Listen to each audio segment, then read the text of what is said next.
girls District 16 conference tournament. They'll be facing the Cameron Dragons. Brent, how are you today?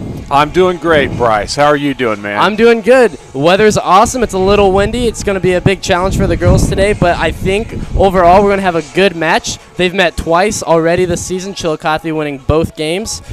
Chillicothe definitely on the better end this season. They have a lot of attacking threats compared to the Cameron Dragons. What do you think we're going to see today out of the two teams? Well, you know, Bryce, I think, of course, the wind can be an equalizer, as you know, but having won twice, it certainly seems comfortable going into this game. You know, we do have pretty good attacking threat, as you mentioned, and I feel very confident in our defense, so long as we don't get down. As you've probably seen, once in a while when we get down, we let down for a little bit, and then sometimes we'll come right back. But those periods of time where we let down are very dangerous. So it would be nice to see us just play fierce ball like we can from whistle to whistle. Absolutely, and I think it's interesting that you said the wind can be an equalizer. An interesting statistic from the most recent game we played them, Chillicothe won 4-1, but each Chillicothe goal came off of a set piece. What kind of effect do you think that's going to have on our set piece and free kicks today? Well, you know, hopefully it makes us really confident with those set pieces. I hope that we earn a lot of corner kicks. You know, if they hustle along that baseline and earn some corner kicks, hopefully that puts us in a position for set pieces. And you know how it works in this game. However you get the scoring done, that's right, absolutely. What's on that scoreboard at the end of the day, that's what counts. Oh, for sure. So I have a question for you. I've talked to both coaches, and we've kind of got some ideology about the game today and what we're going to implement and try to do. But give me your keys to the match. If you're Chillicothe, how do you beat the Cameron Dragons today? Well, you know, Bryce, you've known me long enough to know that I think that soccer boils down to really a few things, and first touch passing is always so important. When any team starts to hold the ball too long, it is very problematic. They really need to get the ball off the foot and move. Okay, I see. If we can move to those open spaces and get our foot off the ball off the foot, sorry about that, if we can make that happen. And then also, from a defensive standpoint, be the first to that ball. You know, win every 50-50. If we will do those things, I really believe in our girls, and I really believe that we'll walk away with victories as we have in the past. What are your thoughts? My thoughts, we do have a very skilled attack and a very mobile offense. I have to agree with you on your keys to this match. Off the ball movement and keeping the ball moving is most important. If we get sluggish and slow, that's going to give Cameron an opportunity to counter, and I think that's what we got to watch out for. They definitely have some speed on the outside, and I can see them exploiting that if they give the opportunity. So the key to keeping that from happening is by playing with the ball and keeping it on our own feet and keep it moving. So I'd have to agree with you there. And I think we also need to exploit their wings. As much speed as they have, I think we have even more. So play it centrally and then, again, back out. That's my opinion on how Chillicothe is going to do it. So go ahead and tell me, what do you think Cameron's going to do today? How are they going to beat Chillicothe? Well, of course, if they've been coached right, they've been coached the exact same things. You know, and, you know, I hope they've been coached right, because that's what high school sports is all about, is teaching good fundamentals. But at the same time, I hope that Chillicothe executes those things just a little bit better today. Right. But in any event, I think Cameron's going to come out and they're going to try to do some of the same things. What is interesting to me, whoever wins the coin toss, it's always a question when the wind is this strong, and it's, again, we were talking before we started broadcasting, it's either 20 to 25 miles per hour out of the south-southeast. And that is going to affect this game. So what do you do? Do you put the wind at your back to start the game and try to rack some points up and cause the opponent to hang their head? Or conversely, do you take the wind at your face? What do you think there? Very interesting. As a player, you know, there's different kind of mindsets depending on the coaching and how you've been taught. Personally, I'd rather go with the wind. I think countering on a break, there's nothing better than shooting with the wind. Absolutely. Most of the time, the poor goalkeepers, they don't stand a chance. 25-mile-per-hour wind added to a 25-mile-an-hour kick flying out, and there's not a whole lot of chance they have. However, if you're going against the wind, you have to be very possession-oriented. You have to small kicks, do a lot of lateral movement. You have to work your way up the field and be very patient in your build-up. What a lot of teams do is they don't take the time to make that build-up patient. They do exactly what they have been doing in training, but they don't slow it down and get into a rhythm that's really going to be effective in their game. So I understand the wind, but I definitely think out of the two teams, Cameron has a good shot with the wind. I think Chillicothe is so confident right now that the wind will be harder for Chillicothe to adapt to than Cameron. Yes. Well, I hope we adapt well. I hope we do get to use our speed. Some of our speedsters up front would be, let's see, give me some of our speedsters up front. Some of our speedsters. Actually, I'm going to ask you a question before we start going through our rosters. So both teams arguably have two of the best stars on each team for the conference. The playmakers, the people who dictate the rhythm and the flow of the game. Yes. For Cameron, that's number 23, Taylor Newson. She's the holding striker in the whole attacking midfield type. And for Chillicothe, it's Lindy Saunders. Yes. For each team, like for like, both have qualities that are very similar. And whenever you look at each team, these two players are nearly head and shoulders above all the other players on their team. So what are these players going to do to change the tempo of this game? How are they going to affect each team? They do. They do control that team to a great extent in that position. The distribution of the ball, the rhythm of the play, and really the leadership. Lindy Saunders having scored probably over 30 goals so far this year, something along those lines. She scored quite a few goals, and 25 goals. 25 goals. Okay, all right. Maybe I heard 30 was her goal, so hopefully she's gonna get that goal.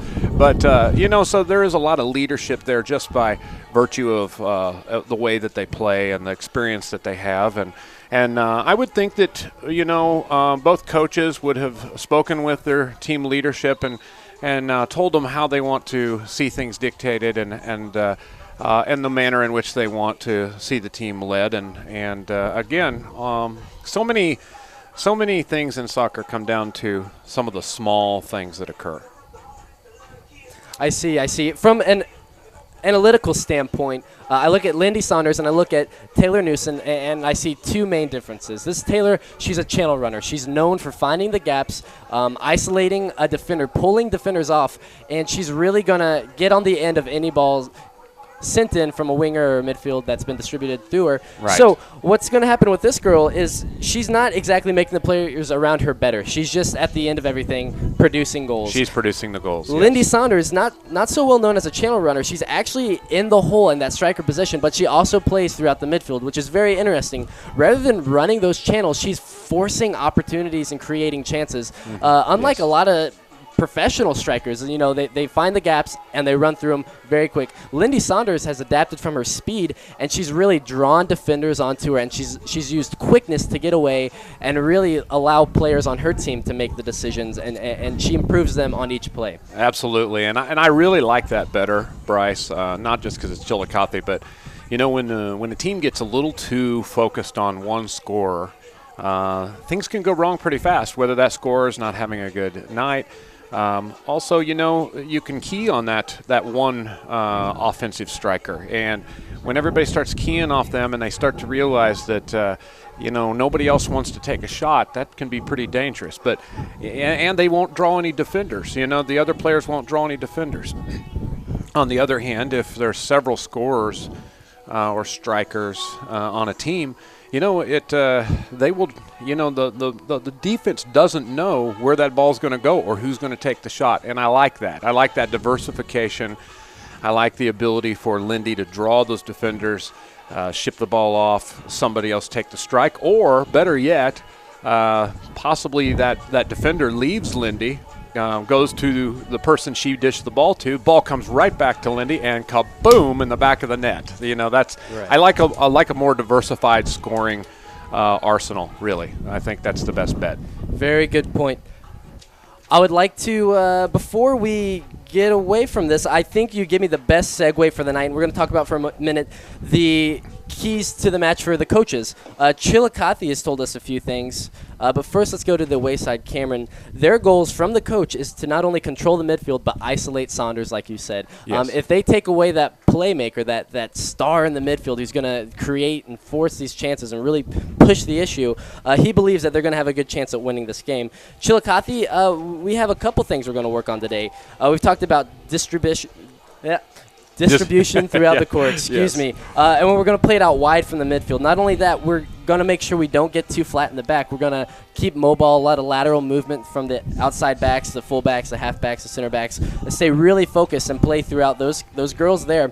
And we're going to shoot through the channels. We're going to look for Lindy, but if we have our outside backs running in, we're going to do really well. Also, we want to hit early and often. Yes. We're looking for the first goal, and hopefully if we get that, we're going to do well on the night. If we want to hit early and often, that's where we do want to take your advice and get the ball at our back. We want the wind at our back and just really pour that pressure on. Exactly. So I think we'll just have to see if that works out for us on the coin toss and see how we go at the beginning. Yes. But until then, we'll see you again here in a minute on 810WHBTV.com.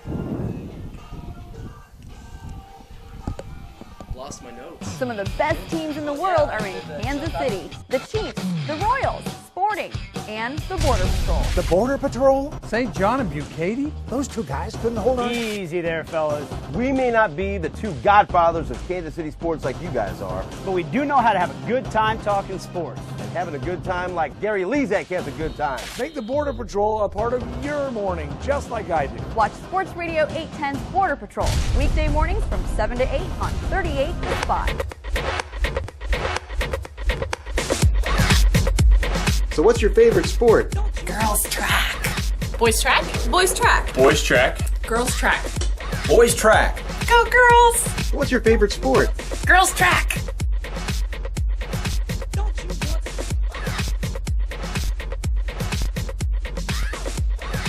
So what's your favorite sport? Definitely soccer. No wait, girls soccer. Girls soccer. Girls soccer.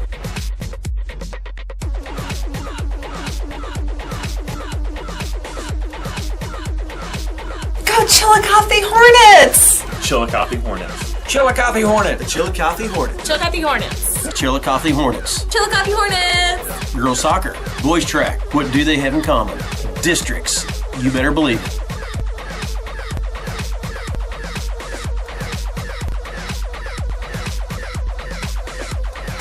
Pink League Baseball is right around the corner, and the Chillicothe Mudcats will soon begin their 14th season at Schaefer Memorial Park, the summer home of 55 Major League Baseball draftees. Yeah, and you can watch the Mudcats this year on Mudcat TV. And expect more fun at the ballpark, more prizes, more games, more promotions, and play baseball bingo once a week. And of course, collegiate baseball at its finest. The season begins May 30th versus the Spooner Wisconsin Bandits. 105.9 The Wave, glorifying him and encouraging you. Come on and shake, shake, shake like you shake, shake, shake, shake like you shake. You're an overcomer. Stay in the fight to the final round. When you don't know what to say, just say Jesus. There's still power in the name of Jesus. It's our goal to be here 24 hours a day, 7 days a week on your FM dial and on your browser at 1059thewave.com. Give us a try and see how we glorify Him and encourage you. Just say Jesus. Golf season is right around the corner. Make Green Hills Golf Course in Chillicothe your first choice for play. The course offers large, sweeping greens and forgiving fairways and makes for an enjoyable round for players of all skill levels. We also offer a full-service golf shop, stocking Nike Golf, Bridgestone, Titleist, and FootJoy products. The course also conducts golf club fittings using the Mizuno golf fitting system. Be sure to check us out on Facebook by searching Chillicothe Golf or on Twitter at Golf Chillicothe. You can also check out the website greenhillsgolfcourse.com or call 660-646-6669. Whether it's a birthday, anniversary, or just to show someone special that you care, give the gift that keeps on giving. Precious jewelry from Lawhoff Jewelry. Surprisingly affordable and always to be treasured, a gift of diamonds and gold will provide years of enjoyment for the ones you love. Lauhoff Jewelry has 2 locations to serve you. See us in the Williams Shopping Center in Trenton and on the west side of the square, downtown Chillicothe. It's special Lauhoff's jewelry and gifts.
You're back on WHB810TV.com or on WHB Roku Cable, Chillicothe, Channel 95.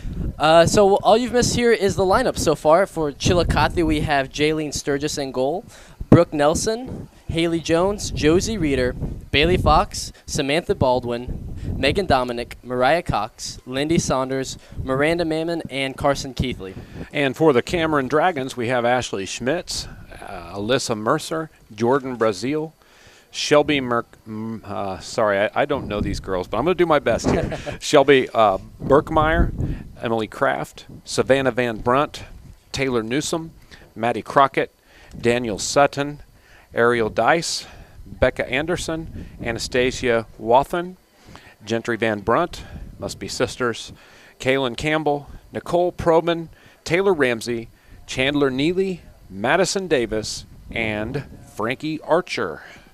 Again, if you're watching online at 810WHBTV.com, you can also catch the game on WHB TV Chillicothe on Zito Cable Channel 95. So, Brent, here we are. We're nearly underway. We never got an actual miles per hour win, but it looks like it's going to be a huge effect on today's game if you haven't been tuning in. Sunny. Other than that, it's a perfect conditions for soccer, wouldn't you say? Oh, yes. It's about 75 degrees. It'd be just a great day to play soccer, if it wasn't for the wind. And hopefully the wind isn't an equalizer. Sometimes just like rain can be an equalizer, wind can be an equalizer, and hopefully that isn't the case today, because if that isn't the case, you can tell I'm biased, then, Chillicothe wins this game as they have the past 2 occasions. So. I agree, and we talked a lot about our keys to the match today. Chillicothe mostly dominating in possession, playing through the core of their midfield, forcing the issue and distributing out the back, and Cameron trying their best to counter this evening. So we'll see how they both do their best to follow these ideologies throughout the game, and we'll see how we do. All right, we have a kickoff. Newson taking the ball at midfield, quickly cut out by Samantha Baldwin in the midfield, playing it up for Miranda Mammon, still in the center of the midfield. A lot of the ball being played up high in the air, hoping that the wind will distribute it and carry it out. Megan Dominic stepping in for a good challenge, winning the ball. Cameron back in possession on the left side. And Bryce, we did not get the wind at our back as we had discussed. So no, we had not. So I think what Chillicothe is best interest is to play it slow, keep it steady. Lindy Saunders getting a good touch on the ball outside of the midfield, but again, losing it because of this wind, it's going to be a huge factor. We have a ball lobbed up the top through the right side of the field. Again, trickled out for a Cameron throw-in. I think those are the kinds of big kicks that could cause us trouble. I think I do totally agree with you that if we can play it a little slower, and what non-soccer players don't realize is sometimes the way to slow a game down is actually to speed up the passing, the short, small, lots of possession type passing, and it just really slows the game down. So we used to talk about that. To slow the game down, you got to speed it up in a way. Exactly. The Spanish tiki-taka is what Chillicothe will be trying today. Short passing and keeping it close. Yes. Played through the midfield to number 3, Newson, back outside on the right side of the field because of this wind. It'll be a Chillicothe throw-in.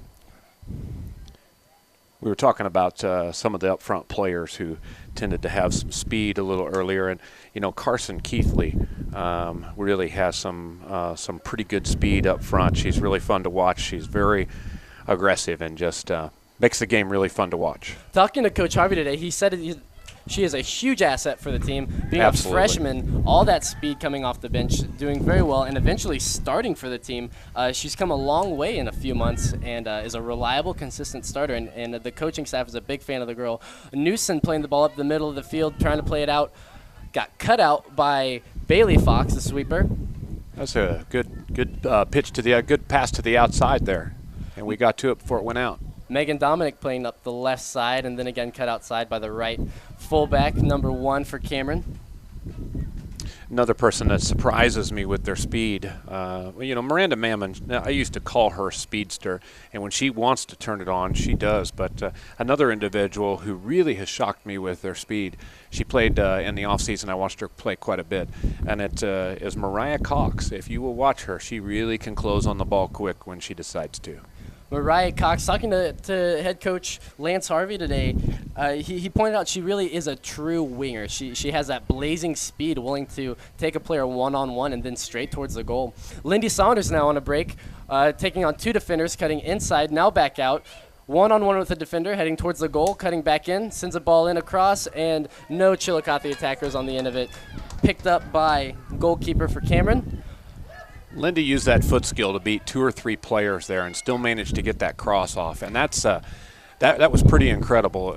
We didn't have somebody there attacking the goal, but she created an opportunity there just by having the right kinds of foot skill.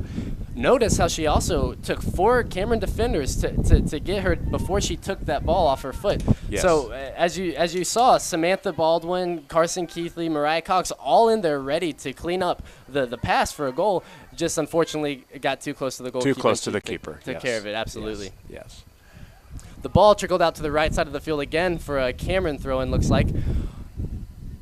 You can definitely, not to harp on the wind too much, but you can see where we lose control of the ball relatively quickly, just because of the wind. You never know what that ball's going to do when it catches air. It curves, you just cannot predict what it's going to do.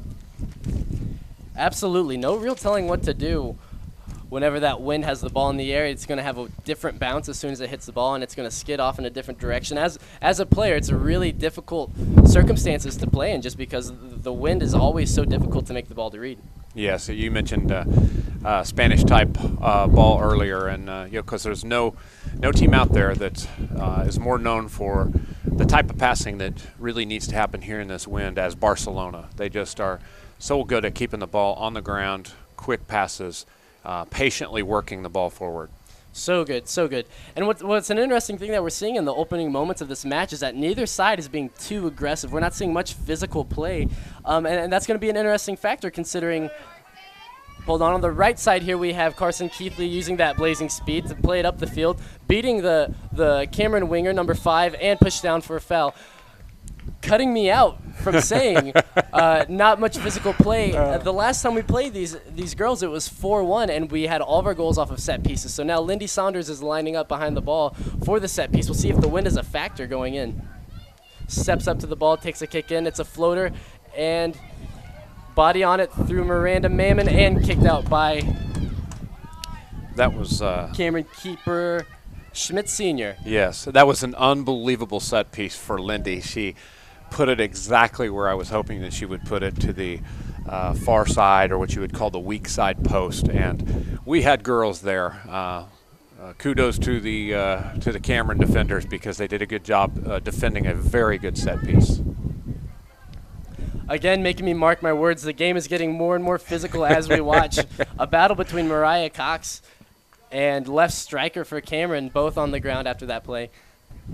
Carson really on her. She really got tripped from behind, pushed down from behind, because she had changed speed and direction. And Bryce, that's another key to soccer. And she had just stopped and then took off again, and finally got an edge on her defender. And that was the only way that her defender really was going to stop her from closing on the goal, was to foul her. Well, I'll tell you, and a tribute to Chillicothe, Lindy Saunders has the footwork and not necessarily the blazing speed, but her attributing strikers, Carson Keithley and Miranda Mammon, they don't have a huge arsenal skill set of moves, but they do have that change of speed. They go on slowly to a defender, and they cut the other direction as fast as possible, and it shakes them off enough to beat them nearly every time. Absolutely. When you're in control of the ball, you know what you're doing. They don't know what you're going to do. For sure. Jayling Sturgis cleaning up a mess in the back of the Chillicothe defense, punting it out. Back in the midfield with Cameron Newson playing with the ball, looking for a Cameron attacker. Back in the midfield, cut out by Samantha Baldwin. Oh, she was tripped also, but she didn't fall. They did finally call that foul. She was hooked from behind. She didn't fall, and oftentimes, I'm going to give credit to that ref. Oftentimes, Bryce, the refs don't call it if you don't fall, and you know what that leads to. That leads to lots of flopping. And so it's nice to see that there was a trip. She managed to keep her feet, and the ref still called it. Absolutely, and you already see a pattern coming out in this game. Chillicothe dominating a possession, and Cameron resulting in fouling just because it's the only option. It's not a lot of people who analyze the game. They believe it's a dirty way of playing. Not at all. It's tactical, and it's rather smart actually. And until you start conceding the cards and getting too malicious with the physicality of the game, it's honestly a beautiful part of it, because if you know that you have to slow the game down and start controlling it by stopping a person completely, it's a smart way to play. Yes, that's what I was referring to with Carson Keithley. She really had her opponent beat, and that was a smart move actually on the part of the Cameron girl, was to foul her, because she was going to close toward the goal and either get a cross off or get a shot off. Megan Dominic, a senior, heading the ball out of bounds, looking like a rather potential ball over the top. Harvey likes to rave about Megan Dominic. She's one of the 2 veterans on the teams. She has just a presence for playing for 4 years, starting for the majority of the 4 years. And he says what she lacks in other qualities, she really makes up for in hustle. She just does not quit while she plays. She is so determined and tough, and smart. And boy, those 3 things, those can make up for a speed problem or a quickness problem a lot. I mean, they go a long way toward making up for it. Right, absolutely. Interesting. There's 2 shots now. Just another shot was just taken. Sturgis tipping the ball over the top of the goalpost, inches away from going in. Cameron kick from about 20 yards out, nearly going in. The coach most assuredly has told them to poke that ball from a long way out. As you mentioned, it was at least 20, maybe even the 20-yard line, and that is an unbelievably long shot, especially in high school level, and it just about went in, but there's the benefit of the wind, and that's the second long shot. The wind playing a factor back in for the Cameron Dragons, getting a head off, going a few feet wide of the left post. Not too worrisome for Chillicothe. I think they kind of saw it being overplayed and not too convinced it was going in.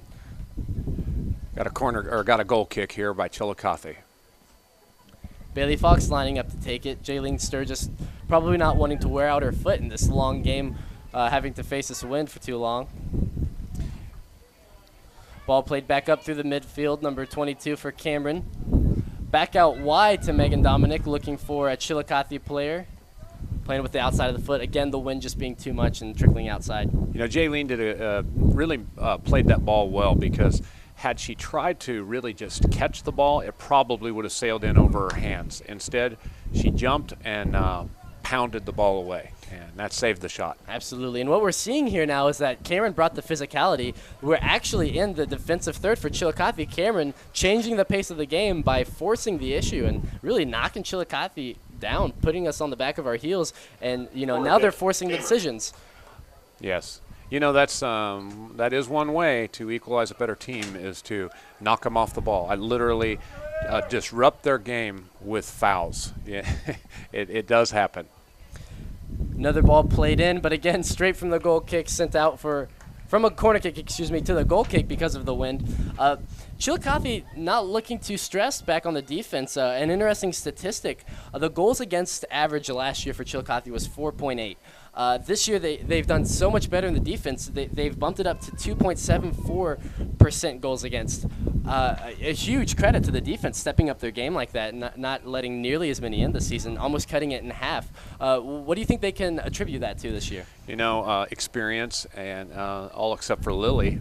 Lily does not have Stover. It does not have a ton of experience. Lillian Stover doesn't have a ton of experience, but she's a freshman. But I'll tell you what, she plays like a senior.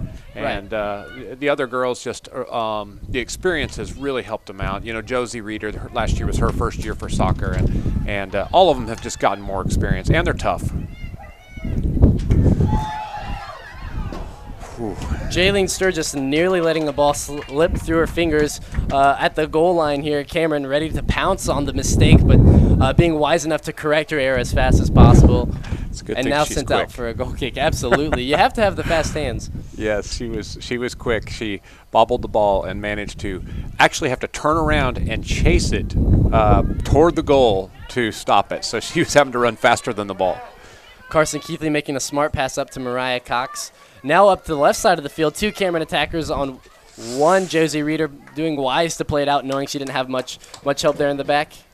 Cameron play it back in quickly, looking for an outlet, but cut out quickly by Bailey Fox. You're right, very, very smart. You look at this defensive lineup here for Chillicothe, and I believe it's only one player. I think just one Lily. player who's not a freshman. One freshman on this defensive line. Yes. So you look at the squad, and you really have to attribute the experience to how well they're doing right now. And as I said to start the game, as long as they don't lose their cool, lose their heads, and start to get down, they really play fierce back there. It's fun to watch Haley Jones. She will stand a player up. They'll be coming at her full blast, and she will just challenge them, stand them up, stop their forward progress, and take the ball away. It's just excellent to watch. Cameron with a live drive into the box, played back out by Bailey. Lindy getting on the end of it, carrying it up the midfield, doing really well in the court to distribute and be smart, play it wisely. Hannah Jones playing it to Lindy and playing an even smarter ball to Carson Keithley. The flag is up on the play. Offsides.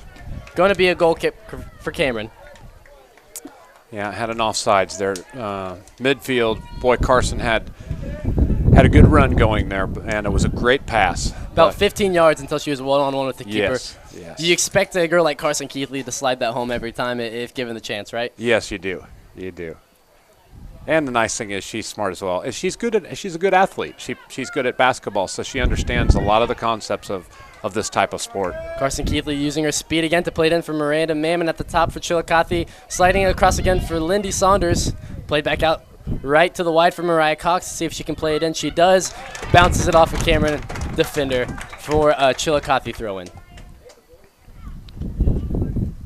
Talking about the other defenders, we mentioned Haley Jones, Josie Reeder. She is the same way. I've seen her track people down. She's come from behind and just absolutely cut them off, cut the ball out, and just do an excellent job of never giving up. She's a fighter. Coach Harvey likes to point out how safe of a player she is. She's so consistent. She isn't exactly high risk, high reward. She's going to do what works every time, and she's not going to escape from that. In a fullback, that's something you want, is it not? It is, absolutely. It certainly is. She's just very consistent. And in the system that they're using, they're not exactly overlapping, so not seeing a lot of attack for the fullbacks, and because of that, you like that they're not very risky players. So Lindy Saunders here on the corner kick, sending in a line drive. Played down, Mariah Cox trying to get on the end of it. Carson Keithley cleaning up the mess, trying to play it back out wide, maybe looking to go towards goal. Lindy Saunders even further out on the wide, taking on 2 Cameron defenders, beats the first one. Playing in, another cross into the box for Miranda Mammon. Oh, that's so close. Again, Lindy beating them along the baseline and getting the ball sent off for a cross, a good cross. People were there, just did not manage to get the ball in. you're really seeing the influence she has on this Cameron defense. And I can't say that the isolation is exactly working for them, but they're doing well individually to shut Lindy Saunders down. She gets her crosses off, but the other players are so swarmed that they don't have a chance. Yes. Mariah Cox there just intercepted a ball and really put it back into the danger zone, hopefully to take a kick at the goal, but the keeper did manage to get out there in time. Seeing a lot of intensity from Mariah Cox. She's pouncing on all the opportunities fairly quickly. Now Hannah Jones going into the box, one-on-one with the Cameron defender, and she cleans it up, trickling outside for a Chillicothe throw-in. Hannah Jones is another basketball player. You know, I've always said that basketball players make great soccer players. Ball loose in the box. It's a scruff, and Cameron keeper back on top of it. I really think if we would have got a foot on that there, we might have been able to chip it right over the keeper's head. Probably would have seen the first goal of the day. Yes. I like how you said it's a lot of basketball smarts to do well in soccer as well. It takes intelligence, and playing at the collegiate level, I can even see that coaches like the work rate up. And to keep the class grades up, because smart players make wise decisions on the field. A professional soccer player for Chelsea, Frank Lampard, has an IQ nearly as high as Albert Einstein's. Yeah, I know that is true, and the smarter the player, the better. I've said so many times over the years, it's really not. You would think soccer would be about endurance and speed and quickness, and while that is part of the game, it's not everything. That's for certain. Bailey Fox is another defender on that backfield. And I coached Bailey for years. And I'll tell you, it was back in the Green Hills days when, the boys and the girls played together. And I would have taken her as a defender over many, many a boy any day of the week. She is just she is never scared. She just goes after it. Well, I tell you, after talking to the coaching staff, they're big fans of Bailey Fox, really pointing out that she's one of the cogs in this defense that really makes the team run. She always forces the issue, and she sets the tone for the entire team. She has great lateral movement, and because of that, she squelches any opportunity that the opposing team likes to create, and she does so well to set the tempo for the team alongside Lindy Saunders and the core, doing really well to get other players involved in the attack. There goes Lindy again. She's taking it to the middle.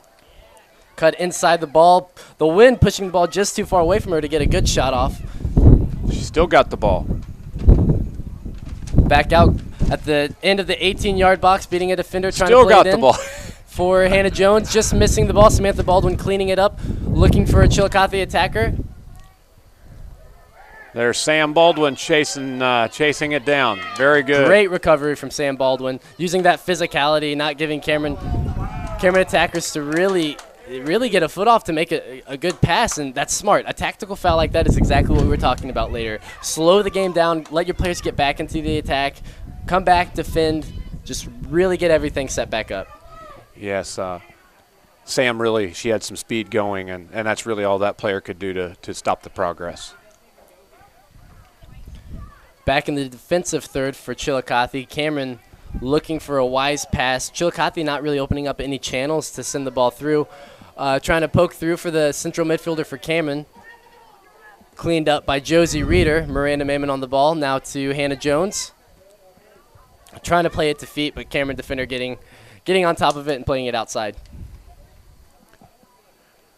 Sam Baldwin, we mentioned just a minute ago that she had the ball, and she was she chased the player down from behind. She's got good speed, good size, and once she had the ball, she certainly was closing toward our end of the field really quickly. So another multi-sport athlete that just really understands sports and understands what to do in most situations. You see the speed shine through. She recovered from what I think it was 15 to 20 yards, came all the way up and cut the ball out from the front. It wasn't even a technical foul. She got in front of her and cut it out. So smart, and she knows exactly what to do in those recovery situations. Yes. She just took a shot.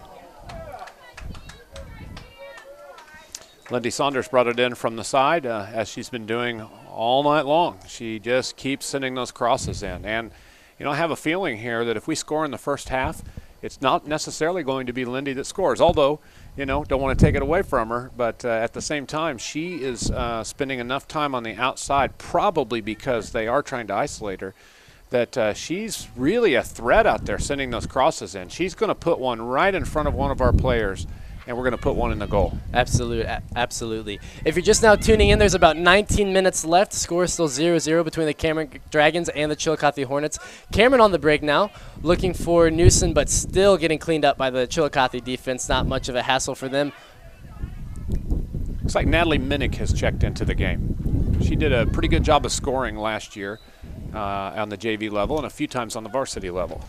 Something Coach Harvey has said is that she's never afraid to put in good minutes. He's one of the most consistent players he can pull up off the bench, and she always does so well to fill in really anywhere that he needs. A great utility player if needed. Yeah, she's played for a long time and has pretty good speed. She's one of those girls that has more than she realizes sometimes. When she really needs it, all of a sudden you see it come through. And as she gets older, she'll learn to use that speed more throughout the game. And she's not afraid to take a shot whenever she gets a chance. Absolutely. It's experience like that with the upperclassmen that is really going to help these youngsters out. Players like Hannah Jones playing off of Lindy Saunders and Miranda Mammon, really learning the ropes and what to do well, especially in that holding striker position, is going to do wonders for them in the years to come. It certainly will. It's always great when younger players can learn from experienced, better players. Your season, Bryce, was invaluable to the Chillicothe boys Hornets soccer team. It's really set our trajectory on a really good path. I like that you went there because there's always need for comparison, and whenever you look at the Chillicothe records, both boys and girls, it's almost a curse. You have to look at it, and we do so well throughout the regular season, if not one of the most dominant teams, the best team, and we do well in playoffs up until that district championship. Yeah. Now, tell me, do you think that curse or whatever it is lingering over their head is something that affects the mentality going into a district playoff game? Well, maybe for the boys, I hope the girls aren't thinking about that.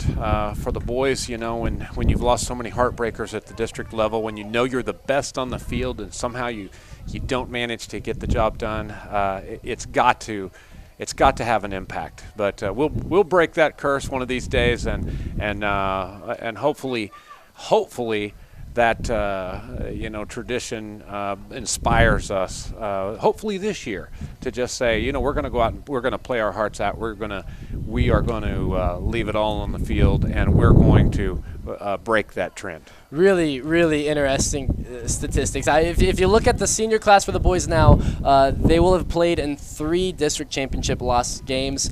I don't think as much as an issue for the girls. They seem to play very strongly and just get better and better each year. So if this is the one, good for them. Yes, and the interesting thing is the record of those boys teams, all 3 of those boys teams that you referred to, just astounding records, just tremendous records up until the very end, unfortunately.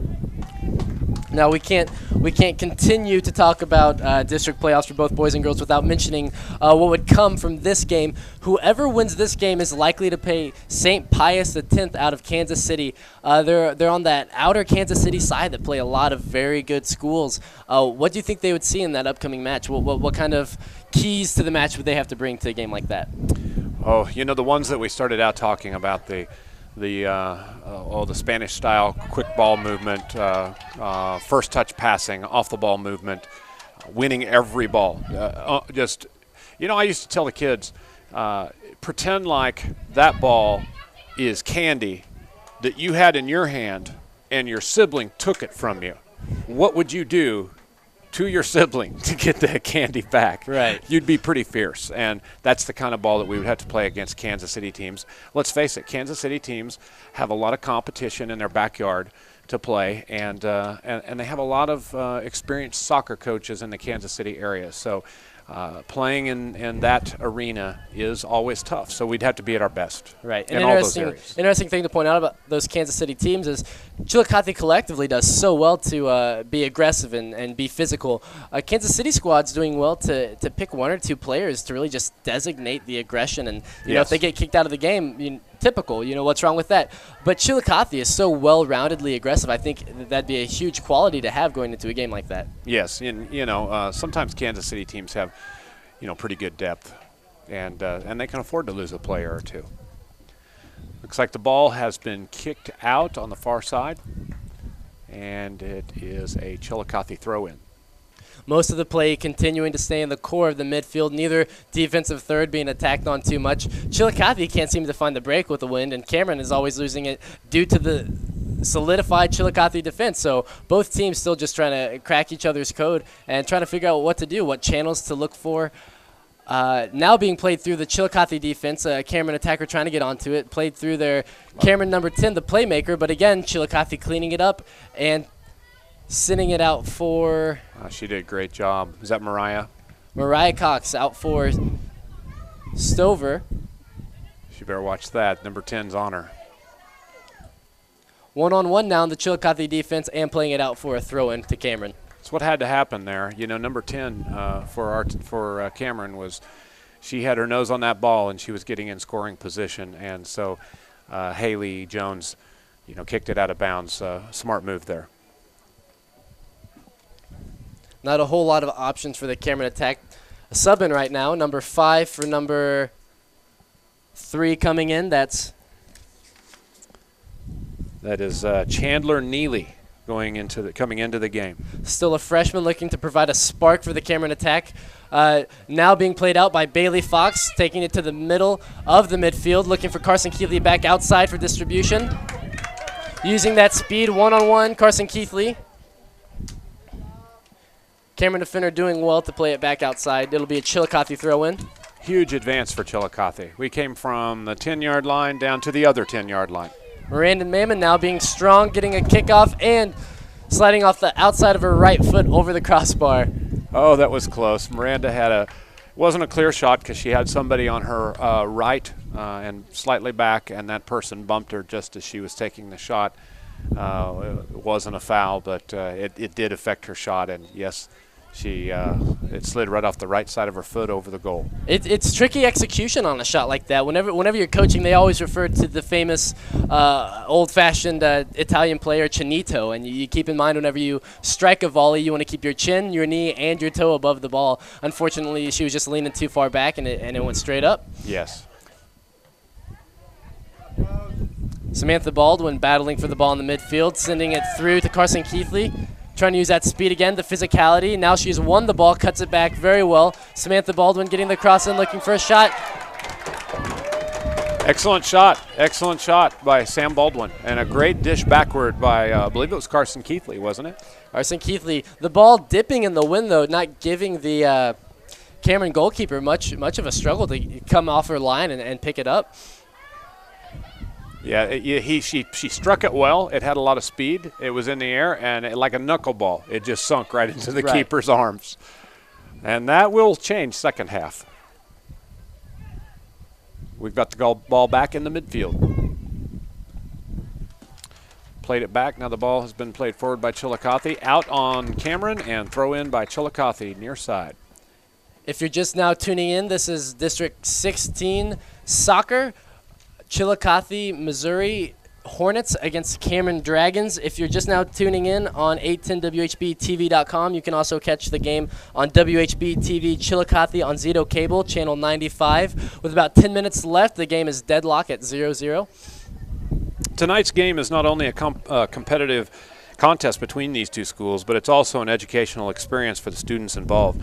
Because high school activities are about learning life's values, your friends at 810WHBTV.com, 810 Radio, and the Missouri State High School Activities Association remind everyone to do their part in keeping our hometown sports a positive experience for everyone. When you attend your game, do your part to help rekindle the spirit of citizenship by showing good sportsmanship. You'll be teaching a positive lesson, and you'll preserve a proud tradition in the state of Missouri. And a proud team. Both of these teams are doing so well to implement their style. They're not adapting too awful much. They came in with a game plan, and they're sticking to it as far as we can see. The win just being the biggest factor on the day. Looks like Carson Keithley is set to throw the ball in. Carson Keithley looking for Miranda Mammon up the byline. Meg's defender 24 using that physicality to win the ball. Keeps it in, and again, it trickles out. She earned a throw, didn't she? For a throw into Chillicothe. That was awesome. She could have easily lost that and went instead, and they would have had possession for their own throw in. But we've got a throw in here in front of our goal. It's that determination you see from the upperclassmen. That's just a quality a lot of the underclassmen lack. And you see players like Megan Dominic and Miranda Mattman never giving up on any ball. Do you know how bad I just wanted to tell Sam Baldwin, man on? I don't think she knew that person was coming, and she was really hustling to get to that ball. Thought she had a little time, and there was a person trailing from behind, closing fast. I so wanted to yell man on. Samantha Baldwin does particularly well, and I believe it's because she's a multi-sport athlete. To keep her head on a swivel, she knows the game around her, and she's so integral of a piece in that central midfield just because she knows what's happening, and she has a great vision to distribute and collect and lateral movement. She's just so well in that midfield. Now being subbed off for Lindy Saunders, we'll see what she can bring into the game now. You know, Lindy had a lot of work. She'd done a lot of work at the beginning of the game.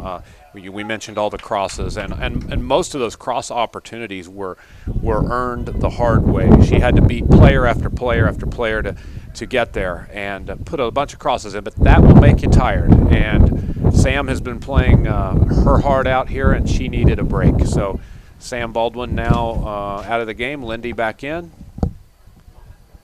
And these are both starters, by the way, but they can fill for each other as players rotate. They don't always have to rotate to the same position that they start the game. Now Mariah Cox playing it out wide for Miranda Mammon. Looks like Hannah Jones is actually going to pick it up. Looking back for Megan Dominic up the byline. She collects, looking for options, and cleaned up by the Cameron defense. Hannah Jones doing well to win the ball back, playing it back out into the midfield. Again cleaned up by the Cameron defense. Now on the counter, they play it out wide to the right, looking for that playmaker, number 23. She tracks back to pick up the ball. 2-on-1. And Bailey Fox doing well to win it, using that physicality. And Chillicothe is just so solid in the back that you don't see Cameron getting many options in the 18-yard box. No, they're getting a little frustrated, and that's when the fouling takes off. That was just about a good play there, but they're getting a little frustrated. The physicality goes from, it goes to a little bit of desperation, and they know they should be scoring here with the wind at their back. So right, the desperation does a lot on the mentality. You saw there how a good chance they had to play it out wide, but it didn't happen. Megan Dominic now one-on-one decides to take the shot from 15 yards out, easy to pick up for the Cameron goalkeeper. Just have this feeling we're going to put one in. Chillicothe's going to put one in a goal here soon, Bryce. It's you can start to sense the tide turn in a soccer game, and sometimes it turns back. But as a game lingers on, when a game starts, as you've seen, a lot of times it looks pretty equal. But the better team comes out as the game goes on.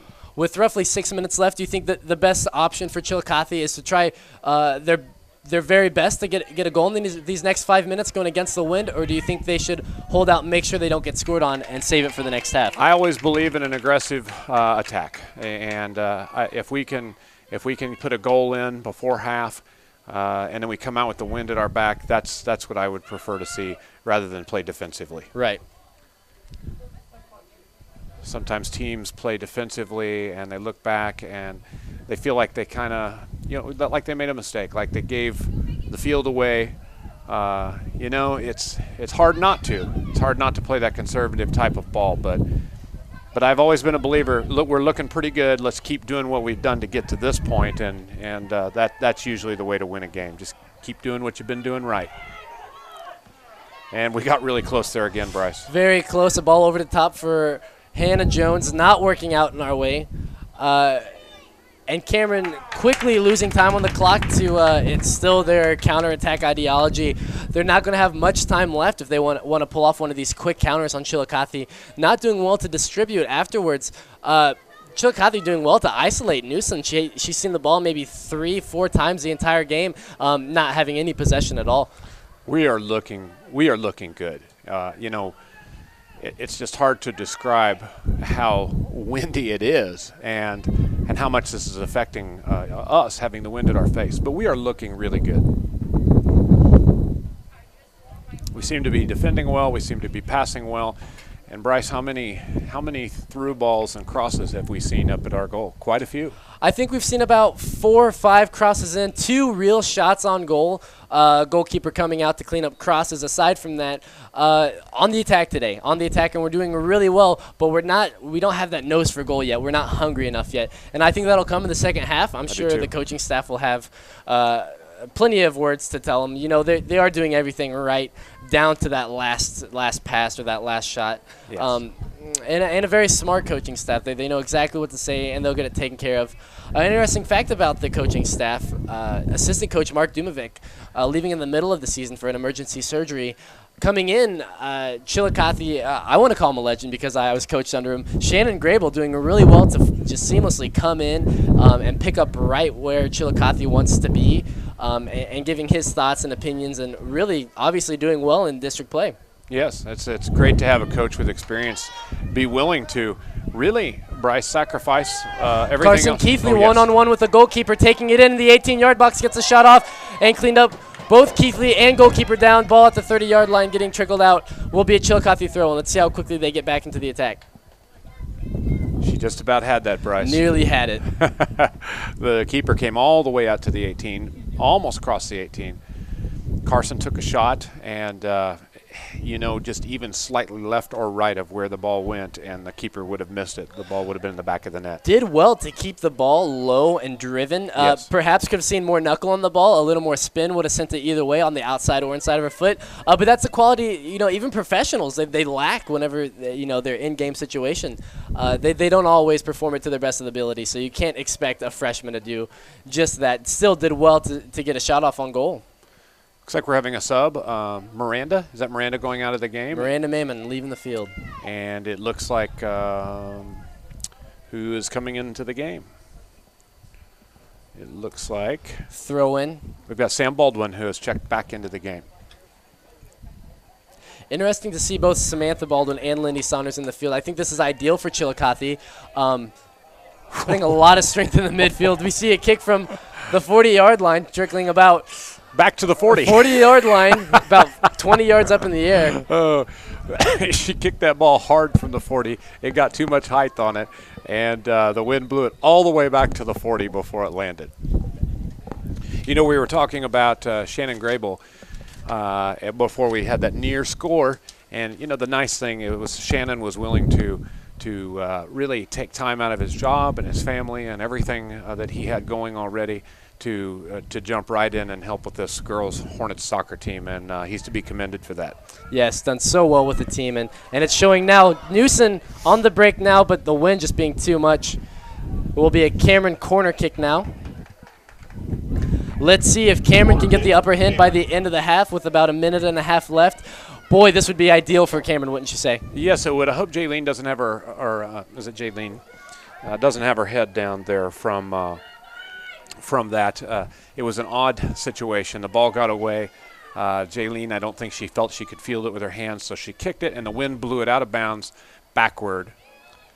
Ball floated in, didn't even get back in the play again. The wind just being too much. Goes out for a goal kick. 56 seconds left in the game. We'll see if Chillicothe can do well to possess or maybe look for a counter in that time. So, 56 left in the half.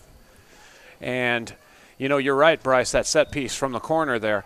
The ball is the wind is pushing it out. So from the set piece situation, it really hasn't helped so far. Carson Keithley with the ball on the byline. We kicks keep it winning. off. Sorry about that, Bryce. We keep winning those. That's nice to see. Every first and second ball is won by Chillicothe. Something Harvey's been adamant about with the girls is always winning that battle. If you lose it, win it back. You need to help your teammates out, and it's really showing to be effective for the Chillicothe girls. Got a free kick for Lindy Saunders, midfield.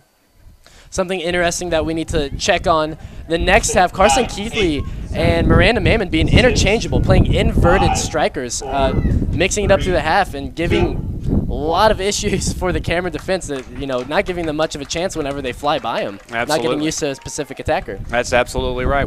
Cameron took a shot there at the end of the half from the 20, and it went wide, and so that's the half. Now at halftime, Chillicothe 0, Cameron 0. Chillicothe, I would say, having about 67% possession, getting 4 good shots off, multiple crosses, shooting through the channels very well. Cameron trying to counter, but not really seeing the best of it, especially with that wind being a huge factor. We'll be back. If you're tuning in on 810WHBTV.com, you can also catch us on WHB TV Chillicothe on Zito Cable, channel 95. We'll be back soon. Some of the best teams in the world are in Kansas City. The Chiefs, the Royals, Sporting, and the Border Patrol. The Border Patrol? St. John and Bucati? Those two guys couldn't hold on. Easy there, fellas. We may not be the two godfathers of Kansas City sports like you guys are, But we do know how to have a good time talking sports. and having a good time like Gary Lezak has a good time. Make the Border Patrol a part of your morning, just like I do. Watch Sports Radio 810's Border Patrol, weekday mornings from 7 to 8 on 38 The Spot. So what's your favorite sport? Girls track. Boys track. Boys track. Boys track. Girls track. Boys track. Go girls. What's your favorite sport? Girls track.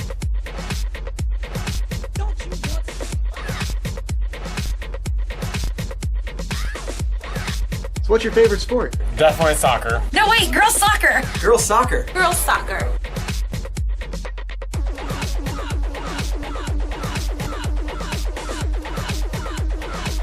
Go Chillicothe Hornets. Chillicothe Hornets. Chillicothe Hornets. The Chillicothe Hornets. Chillicothe Hornets. The Chillicothe Hornets. Chillicothe Hornets. Girls soccer. Boys track. What do they have in common? Districts. You better believe it.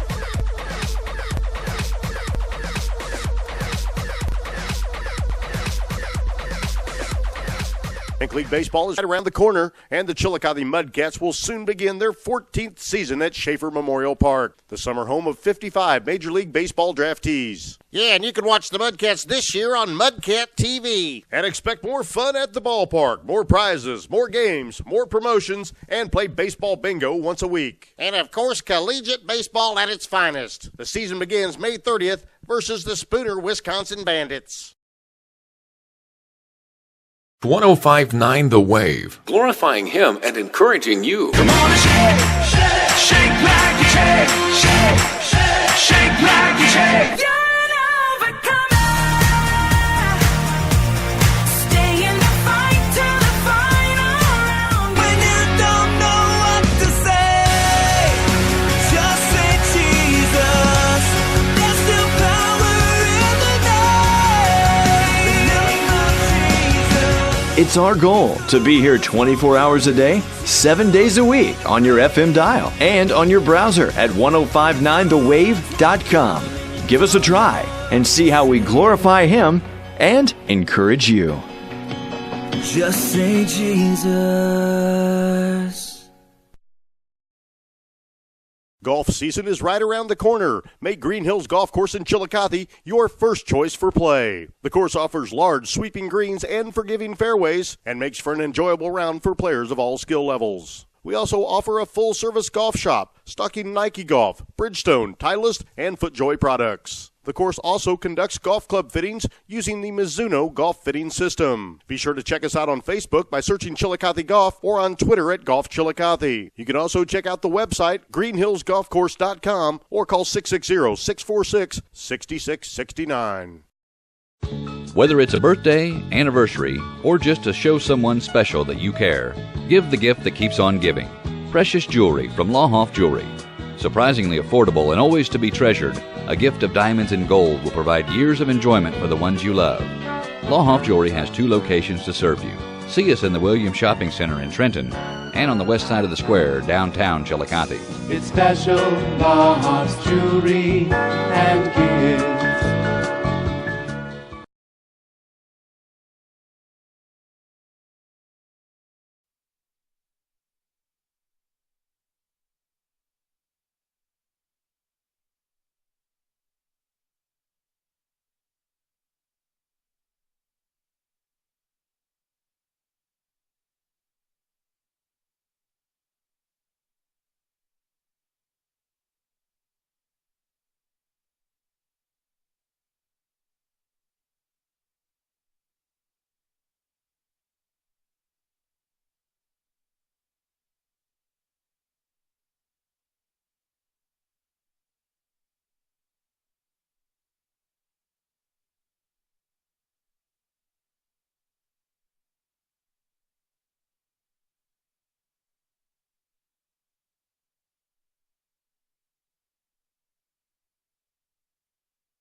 Welcome back to the Chillicothe versus Cameron Dragons District 16 soccer tournament. If you're watching online, 810WHBTV.com or WHBTV Chillicothe on Zito Cable, channel 95. We welcome you back to the game. Fans, when you attend a high school game, do you stand at attention during the national anthem? Do you cheer a good play by the opposing team? If your team loses, do you take it well in stride? If you answered yes to any of those questions, you are showing positive examples of sportsmanship. Don't forget that when you attend high school events, young eyes are watching you for examples of acceptable behavior. By making conscious effort, you will be helping our students grow into better citizens. This message was brought to you by your friends at Missouri State High School Activities Association and 810WHBTV.com. So we're back here at halftime with about 2 minutes and 50 seconds left. We're going to do a quick recap of the game for you. Chillicothe at 0, Cameron at 0. Brent, we saw a lot of fun things from Chillicothe today.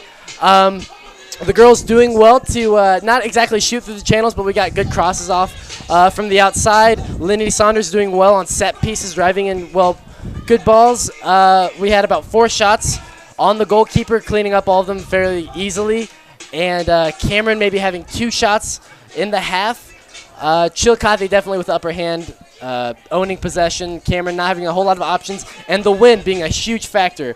Brent, what? I was so impressed with how Chillicothe handled themselves in the first half with the wind in their face, that with the wind at their back, I really think that they are going to excel. And I did see Cameron kind of letting down toward the end of the first half. That's not a good sign for them if they're backing down this early in the game. So, they were playing very physical, and I think maybe that can get you pretty tired too. So I think Chillicothe is really going to turn on the heat this second half. That's my gut feel. And I don't know. Are we ready for predictions? For predictions, I'm looking at a Chillicothe team that's ready to come out. I was telling you about this a little bit during the break. I believe Lindy Saunders is going to be phenomenal on a set piece with that wind. Too much knuckle, too much speed, too much strength that's going to the back of the net. Lindy Saunders with 1 goal, Carson Keithley with 2. She's going to get on the end of 1 or 2 really good crosses. If not, she's gonna be off to the races in that wind. I think she's going to do well. So 3-0 Chillicothe, that's my prediction. Brent, what are you thinking? I agree with the 3-0 number, actually. And it's just a matter of, is it 2 Lindy, 1 Carson, 2 Carson, 1 Lindy? Is Miranda going to get in there and poke something in there, and possibly Samantha Baldwin? But, the one thing I guess I would say with this wind at the back, how Lindy is an exceptional outside shooter. And if she doesn't hesitate on taking a shot from around the 18, she actually may be the one to put 2 in, where Carson would put the other one in, or Samantha or Mandy or Miranda. Sorry, Mandy's what I've called her for years. So looks like any way you put it, whoever's the most physical or whoever makes the wisest decisions in the 18 for Chillicothe this half is going to be the goal scorer today. Without a doubt, there will be goals this half. Both squads determined in the district playoffs, so we're looking for someone to go on through. And if there's no scoring in the regular regulation time, we're going to see PKs. So definitely goals today, and we're looking for an exciting second half. Yes, it's going to be a good second half. I feel good about the Hornets. They were looking good the whole first half, and I just believe they're going to come out. And I bet you the coaches gave them a good pep talk, and I think they're going to come out on fire. 40 minutes on the clock. Chillicothe coming out. Doesn't look like there's any changes to the roster in the starting lineup. Lindy Saunders battling for the ball at the 50. Loses it. Nelson to clean it up. Trickling back to Haley Jones, the sweeper taking care of it. 1-on-1 now, using that speed to take it up the line. Not many options yet. Megan Dominic being strong, smart, controlling the ball, getting it off for Keithley. Keithley with that speed already taking it on 1-on-1 with the defender. Oh, she got by 1, almost 2, and we still have it. I was hoping my prediction would have proved right within the first minute for you, Brent. Yeah, I hope you prove right too. I think it's going to be. We have pretty good odds. It's going to be one way or the other. And you proving yourself right just the same. Lindy with the shot about 20 yards out and giving the goalkeeper all kinds of terror, having to pushing it down and out. A really awkward save. Trickled out for a corner kick. Lindy now lining up to take that again. She does so well, knuckling it either way from outside the box. She loves those long kicks, Bryce. And I remember you making one from somewhere around the 20, which would make it, what, a 30-yard goal from the right side. Yeah, I believe that was a Maryville game. I put that on my highlight reel, and I have to say it's my favorite. It was awesome. Jermaine Defoe-esque, if you will. It was awesome. Lindy Saunders. Going in. Ball back in. So that was so close to going in. The goalkeeper stepped out too far. We had the ball in front of the goal, but a defender stepped in the way last second. Again, the lack of physicality. If someone could have put in a strong foot there and really just play the ball in front of themselves, easily a goal. But Cameron played it out now. Up left with Cameron Winger playing it in, looking for 23. Jones cleaning it up again, and Samantha Baldwin trying to take care of it in the midfield. Back for Josie Reeder, playing the ball high and up in the air. Kind of an awkward sequence right now. The wind being the biggest factor. No one reading it well. Cameron trying to get a shot off, and Jayleen Sturgis picking it up back again in the 6-yard box. Walking out looking for a best option. Bit of a weak shot there. Lindy's shot wasn't quite what it normally is either. She looked like she kind of caught the ground, scooped it just a little. Miranda Mammon one-on-one, tracking behind a defender.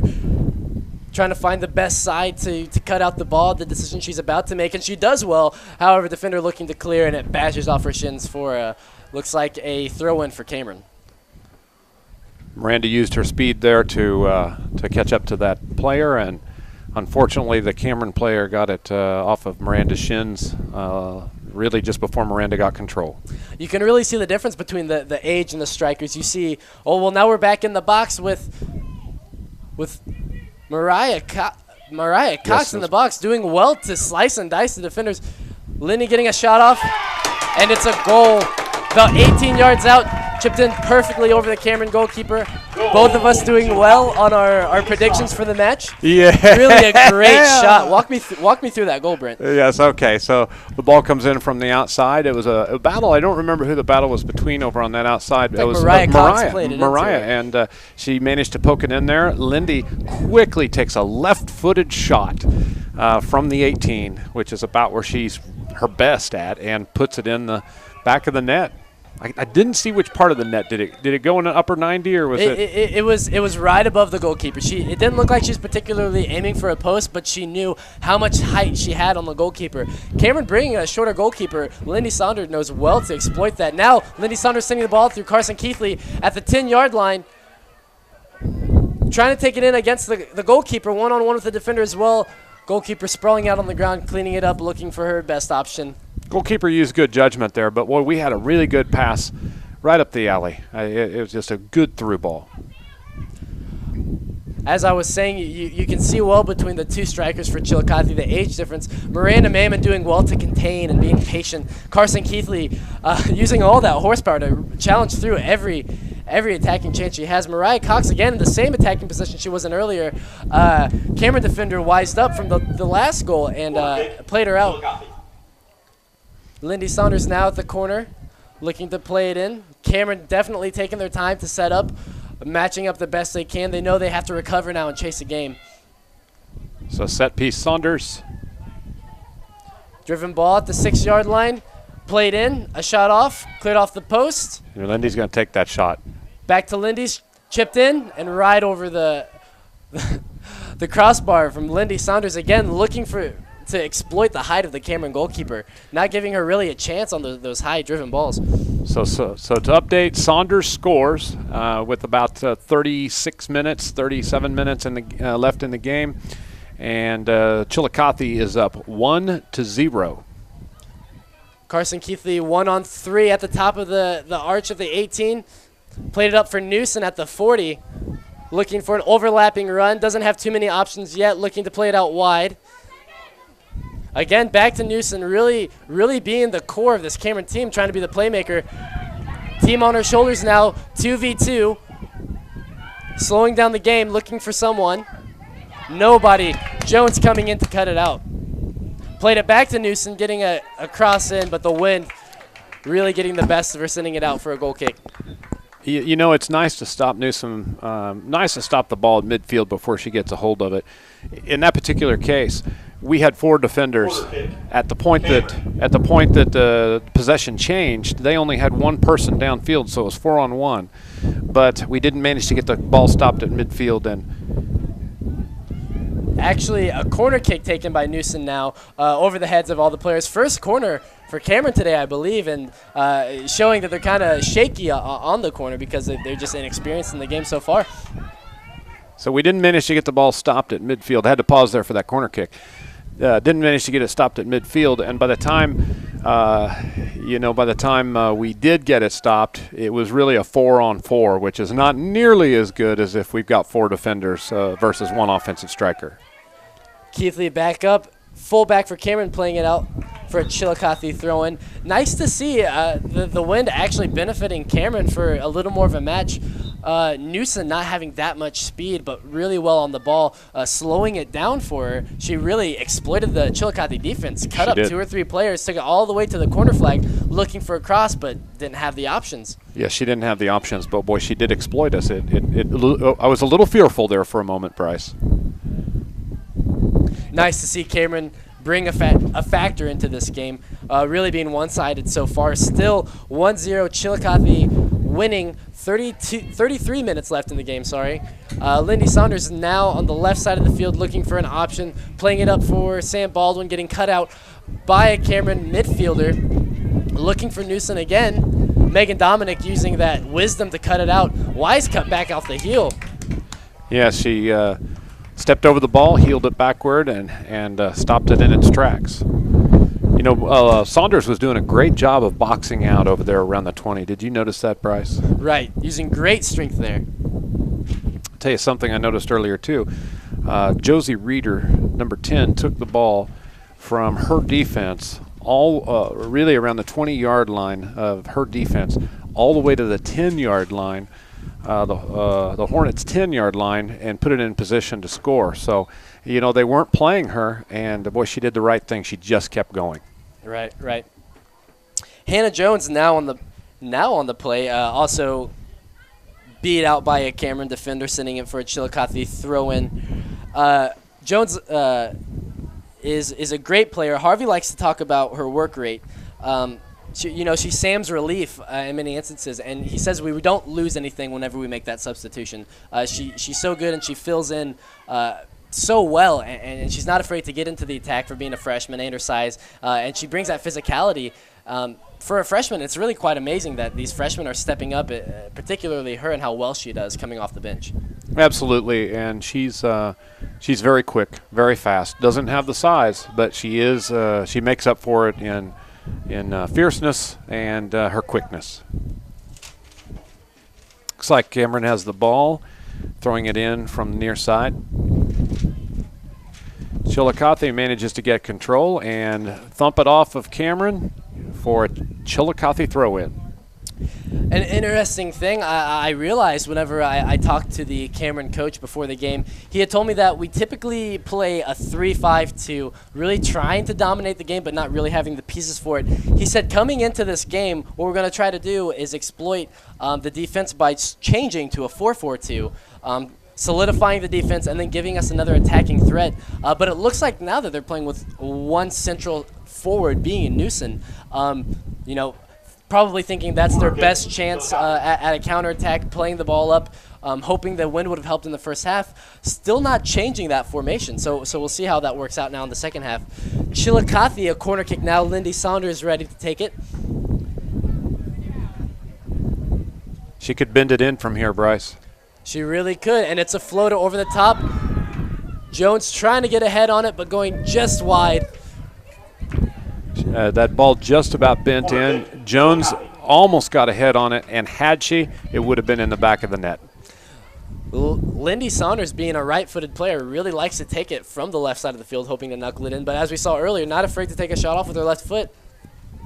She's got a great left foot. It's nice to be able to have that option, isn't it?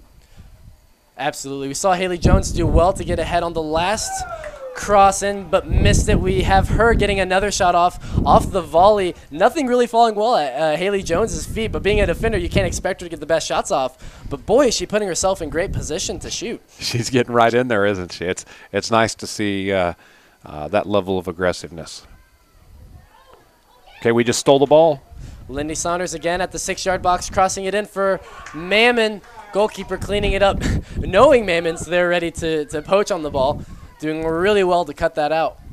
You know, Mammon is really playing like she's got a nose for a goal at the moment, and that's nice to see because if she keeps that up, she's going to get one. Absolutely. Dominic using the strength to beat out a defender, trying to get what looked like a through ball in, but came off as a shot. Really awkward save from the goalkeeper for Cameron.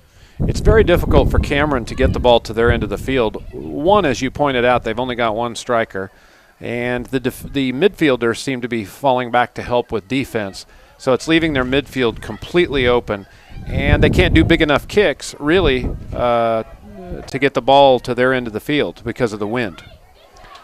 And Newson, sorry about that, Bryce. Newson now doing well to play with the ball through the midfield and looking for teammates, but again, trying to overlap and just not working out. Nelson cutting in and really squelching the opportunity. Lindy flicks on for Mammon. Now one-on-one with the goalkeeper. She's charging now at the 18-yard box, trying to get a shot off. One-on-one now, just the defender cut out. So close, Bryce. So close. An opportunity Mammon's going to wish she had back. Not falling her way. The goalkeeper did just enough to throw her off her balance and push her off her line, giving the defender the chance to come in and help out. And really bested Mammon. It was a tactical play there, not particularly trying to save the ball, but just throwing Mammon off the best she can.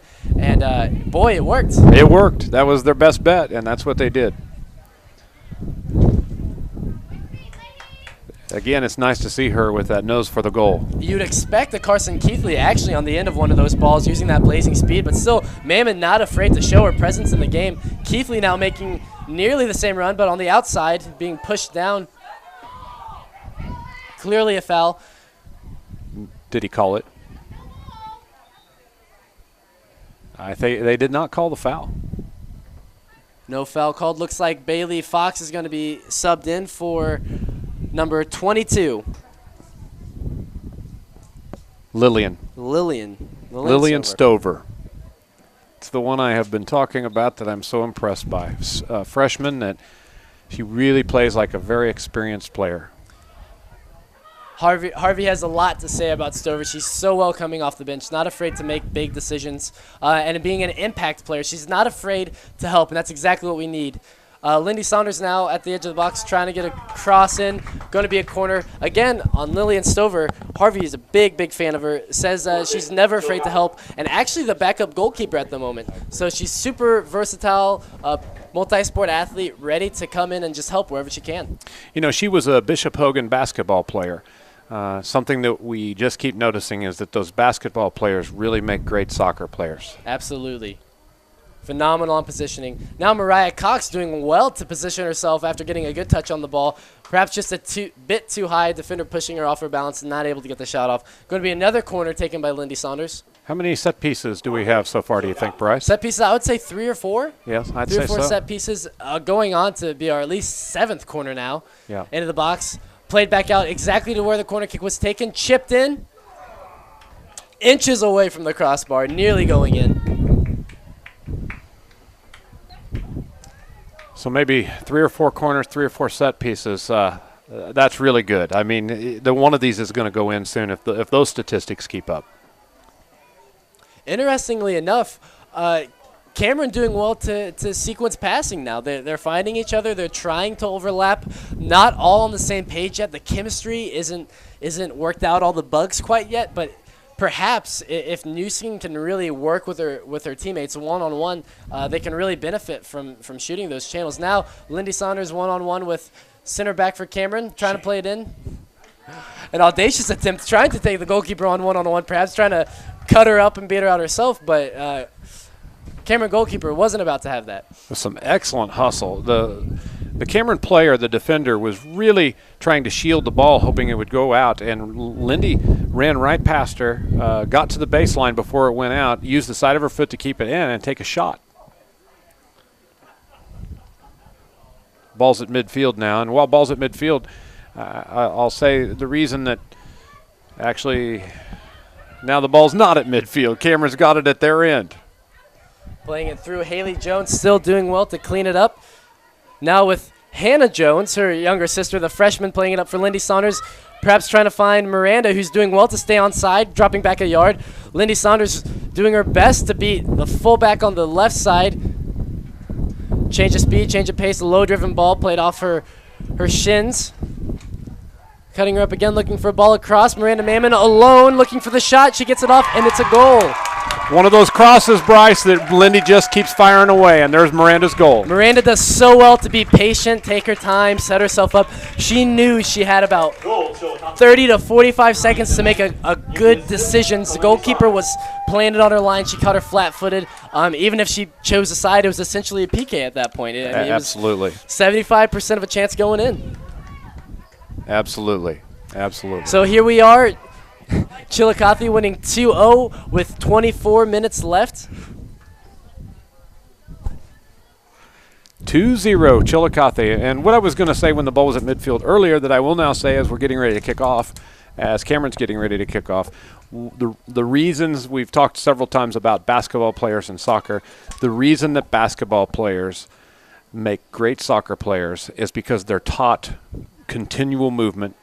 So they're, as a basketball player trying to get a pass, they're constantly having to move to get open. That's what you have to do in soccer. The angles that you have to use to pass the ball are the same angles that you have to use in soccer.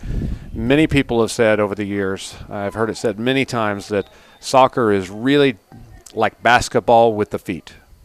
More players, of course. Absolutely, and depending on formation, it has a greater effect. You see that they're always trying to play triangles the same, just as in basketball.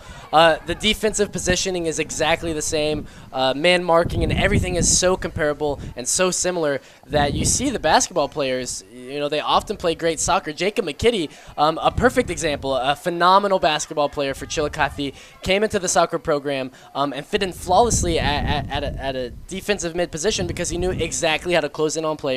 Absolutely. And timing. It's such a big part of the game. And whenever you play basketball or soccer or vice versa and go into the other, you have a good understanding of that and where to be at the right time. Miranda Mammon now taking two defenders on, sending it to Minnick, now being cleaned up by Jones, trying to get a shot off up in the air. Miranda has a fire lit under her. This whole second half, she has been really pouring it on, playing well, either defensively, offensively, whatever the case may be. She is just playing like she wants this game. Really doing well to get into the attack and making good decisions, making the right run. You were definitely right on your call. Miranda Mammon getting on the end of one and Lindy Saunders getting one. We'll see if I do well with Carson Keithley using that speed. Now on the bench, resting up. Minnick in for her, playing in an attacking role. You see Natalie Minnick dropping back and Lindy Saunders actually going up as a pure striker right now, trying to hold up the play, maybe turning on a defender or two, trying to get a shot off. But you see Chillicothe really wanting to step on the throat of this game. They're changing and adapting their formation as they go, moving players around, giving everyone just as much rest because they know tomorrow, if we win, it'll be just as tough of a game. That is correct. That is correct. And wow, 2 games in a row. I mean, you know what that feels like, Bryce. Absolutely. There's nothing better after playing a really intense game than a couple days of recuperation and rest, getting rehydrated and just icing the legs. Unfortunately, these girls, as the score stands 2-0 right now with 22 minutes left, Chillicothe will be playing a very intense physical match tomorrow. Yes, their legs they're gonna feel it to start the game, but the body is an amazing thing. It learns how to adapt and do what it needs to do to survive the day. And I would predict that as long as they can survive the first 10 minutes of the game, that they'll play a really good game tomorrow, coming off what appears to be a very dominant win today. Saunders now with a corner kick in. The ball's trickled in and a shot off. Haley Jones looks like to be the goal scorer here.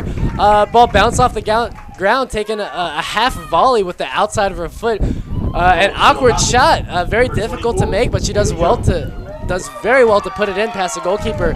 Goalkeeper chasing it down on the left side of the goalpost, and Haley Jones, great placement on the ball. You mentioned a half volley. Those are tough. I mean, the timing has to be there, and that is a tough move to make.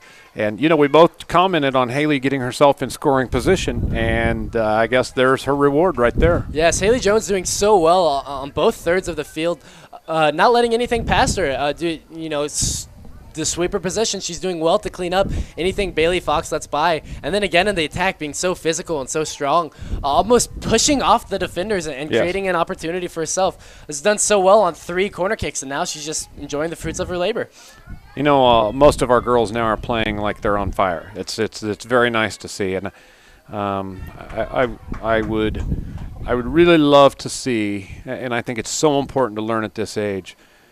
You play on fire, and of course you attack when you've got momentum, but even more importantly, you never let down when you don't. When you're behind, you play just as fierce as when you're on fire, if you know what I mean. Absolutely, and it's contagious, and you can really see it throughout the team.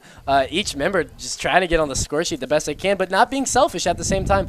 All doing well to make good decisions. A ball played now to Hannah Jones in the midfield. Still the pressure coming in. A 10-yard run made just to cut out a pass through the Cameron defense. Mariah Cox doing well to play it up the field, taking it nearly coast to coast on a 50-yard run. So fast. So fast, doing so well. Nearly winging it again at the corner flag, but it'll be out for a Cameron throw-in. She brings it from the 30-yard line all the way to the end zone in striking position. That's amazing.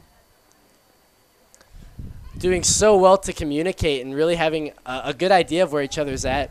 You can see the chemistry that's built up. You can almost see where the issues were before just by watching this game and know that the players know that they've been fixed. You can see that confidence in the team. Ball's at midfield with Josie Reeder as she kicks it up the sideline, out of bounds. Again, the wind just being the biggest factor, pushing it out. You know, earlier you mentioned Jake McKitty.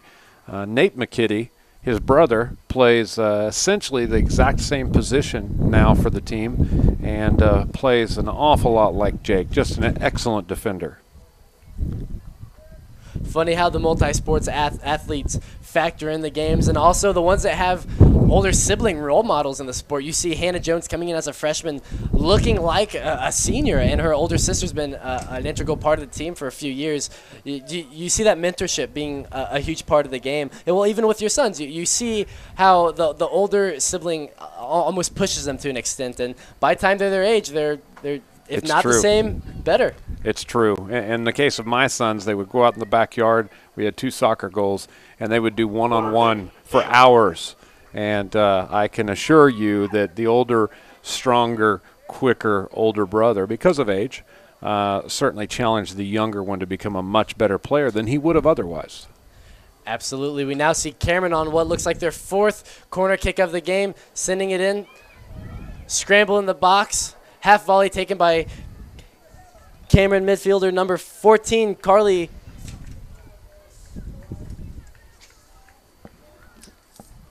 Excuse me, 14's not on the sheet, so we must have a jersey swap today.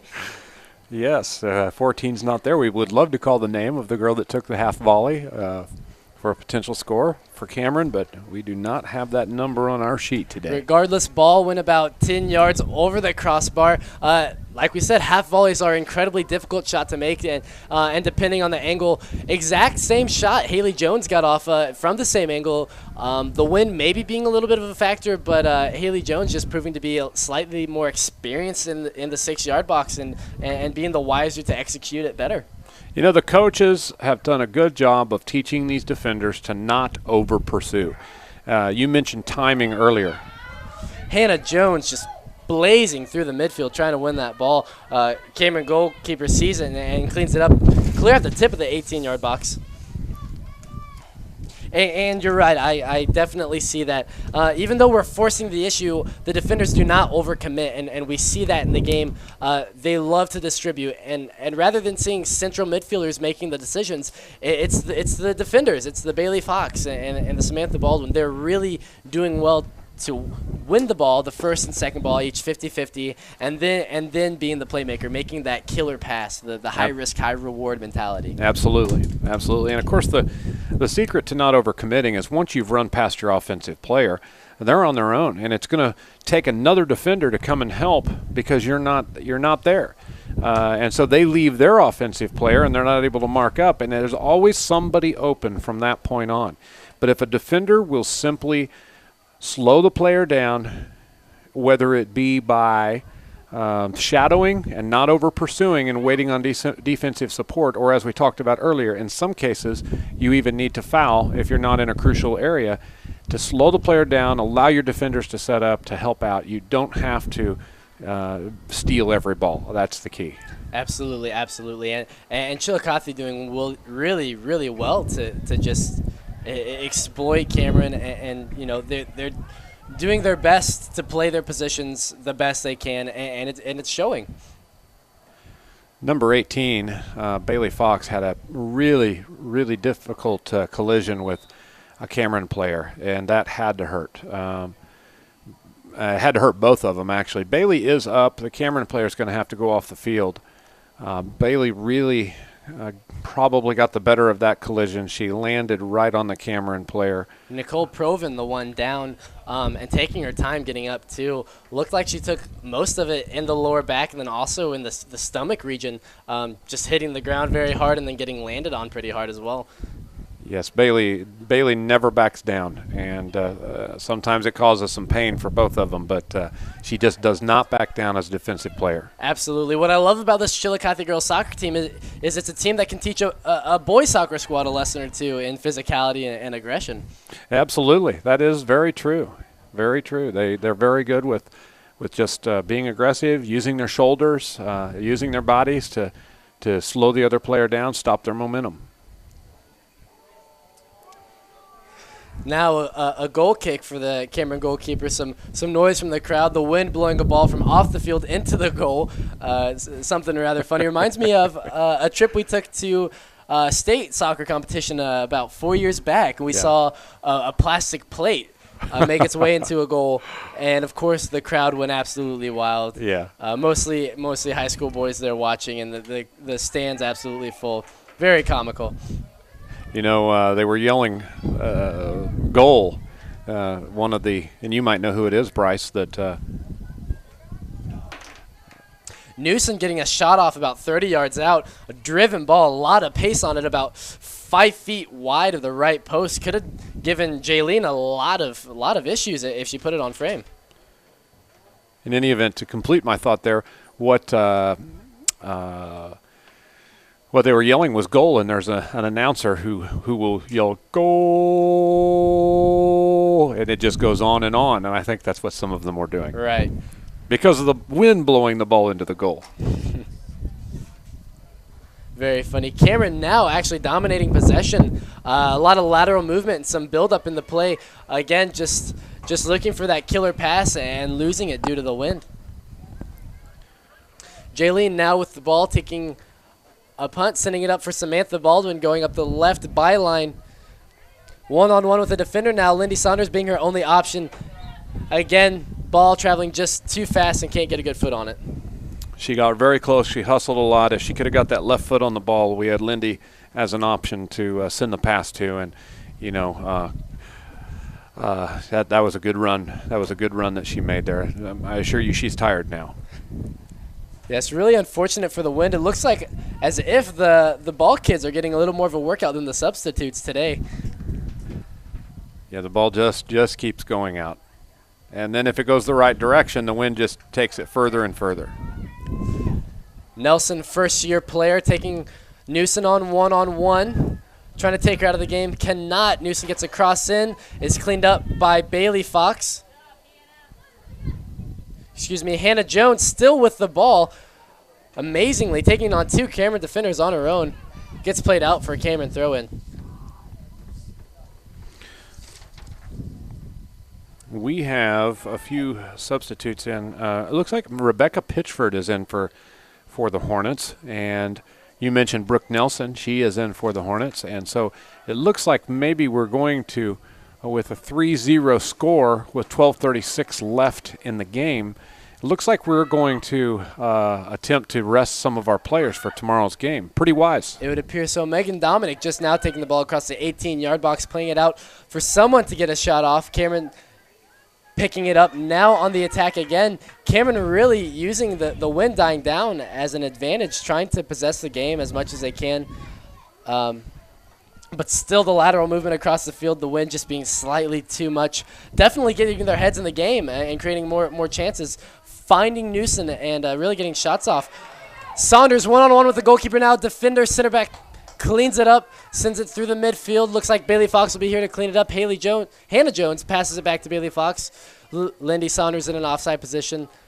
Doesn't have a chance to get a foot on the ball. Now Mariah on the right side of the field trying to clean up. Again, just a scramble really due to the wind. Rebecca Pitchford was showing some good hustle there, fresh in the game, and looks like she is going back out, and we'll try to get a beat on who is coming back in the game or who is coming into the game. Looks like Hannah Jones out. Mandy Miranda's coming in. Keithley in, and who else was going out? We just missed it. Looked like Mammon, or did Mammon come in? Miranda Mammon came in. So I missed who the other person was going out. So there was a 3 or 4 person sub there. Cameron now on the attack. Newsom being strong in the midfield, cutting up our defense, trying to find a good attacking option. Her striker's not doing well to open up for her. Getting a good shot off, dipping, bouncing, giving Jaylene some issues, but still diving to the ground and catching the ball. Newsom had to do all the work there, Bryce. Absolutely. Her attacking threats aren't really creating options for her, and that's really quite sad because Chillicothe really on their heels there, caught her flat-footed. Perhaps if she put her head down and challenged, went all the way through, she would have gotten a better shot off. But isolated her well. Chillicothe knew that the wingers and strikers were giving her an option, so they cut her out real quick. So many of their players are falling back to try to limit the scoring that it's really causing Newsom to have to do all the work up front. She's trying to dribble around a lot of people and did a good job of it. But the fact is it's just tough to take on an entire defense. Saunders now with the ball at the midfield. 2 Cameron defenders attacking her, proves to be too much. Cameron now in possession, taking it up the right side. Josie Reeder clearing it out for Samantha Baldwin, who plays it up for Mariah Cox toward the right corner flag. Megging left full back, getting a cross off. Looking for Keithley, but half back for Cameron, cuts it out.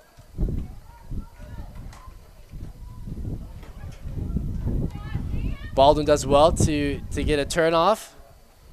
Tries to send a cross in, but the wind, being a factor, is picked up by Cameron goalkeeper.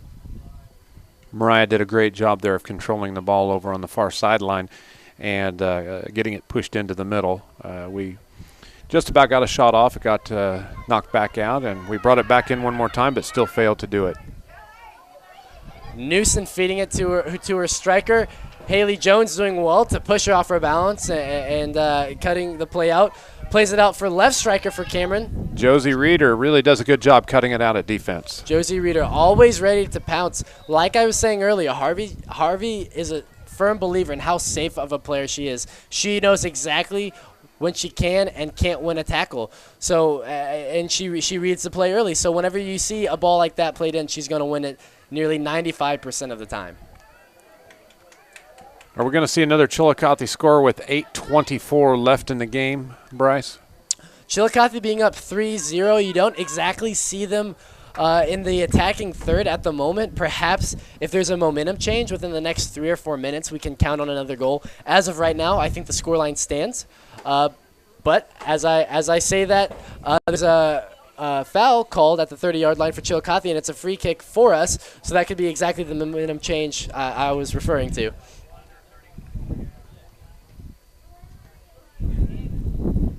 Ball at midfield. Brooke Nelson sends it through. It just about makes it through. Samantha Baldwin looking for a channel. Seeing it through for Mariah Cox. Can Mariah Cox beat the left half back? She's trying, but the ball just traveling too fast. It's going to be a Cameron goal kick. If you hear wind in the microphone, Bryce and I aren't. I'm not in really good shape. Bryce is, but it's not me breathing hard. I'll say that. It is the wind blowing through the window here. Now that we finally retrieved the ball, the Cameron goalkeeper is setting up at the 6-yard box for a goal kick. Sends it up through the core of the midfield. Haley Jones trying to get on the end of it. Now with Minnick looking towards the middle, trying to get a shot off again. Nothing comes of it. The previous 2 attempts against Cameron saw Chillicothe winning the game decisively with a 6-0 win on April 21st, and May 6th, a 4-1 win. You see a team improve throughout the season, and the most recent game with the 4-1 win, all of Chillicothe goals came off of set pieces and free kicks. Interestingly enough, all of the goals this game, with the exception of the corner to Haley Jones, have been through the run of play. Yes. So you can see how a team kind of matures throughout the season, and how they adapt throughout the year. Really a fluid play for Chillicothe. They're doing well to capitalize on their set pieces, as they always have been, a very strong team in that sense, and now producing in the run of play. So very good for the Chillicothe team. And if we'll play this way all the way through districts, I think we'll see good things. Megan Dominic sending a through ball for Minnick, not being quite fast enough to catch it. We are keeping the keeper busy. Haley Jones now with the ball at the right corner flag. Cameron fullback doing well to be physical and pushing her off her balance. Now the top of the 6 with the Cameron defender on the ball.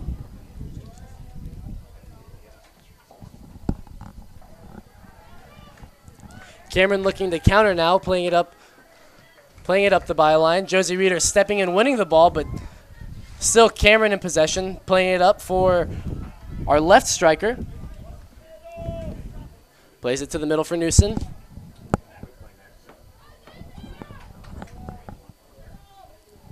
Newson without an option. Players not talking, players not moving. Practically all by herself in the midfield. Claiming for a handball on Stover. Not the case. Still a scruff at midfield. Newson on the attack. 1-on-3 with the Chillicothe defense.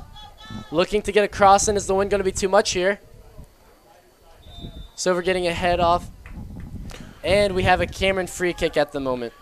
The Cameron girls were looking for a handball as when the ball comes to the chest of the Chillicothe girls, many of them are using hands, arms up to protect themselves, and some referees will call that as a handball, and some understand the value of protecting themselves, and as long as they don't try to direct the ball with their arms or hands, they don't call it. So it could be a dangerous tactic to use at the wrong game with the wrong ref, Bryce.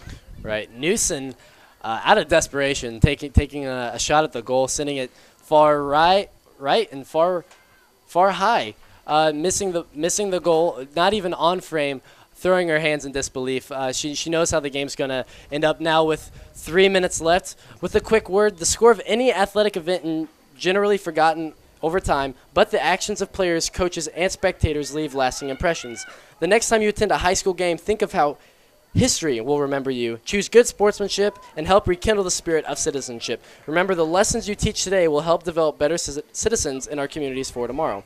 This message was brought to you by your friends at the Missouri State High School Activities Association and 810WHBTV.com. Bryce, the winner of the Chillicothe Cameron game will take on St. Pius, who is 14-3-1, and that is tomorrow night. St. Pius, always a tough team. Yes, I would have to say so. A very possession-oriented squad. They probably, much like Chillicothe, have a core group who stayed together for a long time, practice in the off-season together on club, traveling teams, so very familiar with each other. Really, the factor, I believe, in that game is going to be the chemistry that each team has with one another. Chillicothe obviously doing well to play off of each other, so depending on the St. Pius playmakers, we'll really see who does better in that sense to come out on top in that game. Of course, St. Pius 14-3-1, Chillicothe 9-8, just for a record comparison. And then the winner of the St. Pius Chillicothe game, should Chillicothe move on, will play the winner of the Maryville Bishop LeBlond game. Maryville has a record of 14-2, and Bishop LeBlond has a record of 9-5. I would predict Maryville, a very tough team, to win that game. So it would really come down, in my own opinion, either Chillicothe or St. Pius against Maryville. Again, if my prediction is correct, not to curse any team, but just my prediction. Maryville is a very good team this year, so should we face them, we will have a challenge ahead of us. Looks like the ball is out of bounds. Cameron throw in, midfield, far side. Speaking of the Chillicothe record, actually finishing the season 9-10 with 53 goals scored, an amazing number. Actually, a record for Chillicothe High School girls soccer. Cameron, you can really see the difference between the two teams. Cameron only with 6 wins this season, about 14 losses or so, and only scoring 25 goals, not even half of what we have scored this season. So you can really see the difference in the attacking third, how productive our wingers and central strikers and central midfielders are. Cameron now on the attack at the corner of the 18-yard box, looking to get a corner and a low-driven ball in. Gets a shot off. Jaylene Sturgis not having any issues cleaning it up. Excellent shot by the Cameron player, low and hard, into the wind. So with 48 seconds left, Chillicothe's leading the Cameron Dragons 3-0 in District 16, Chillicothe girls soccer.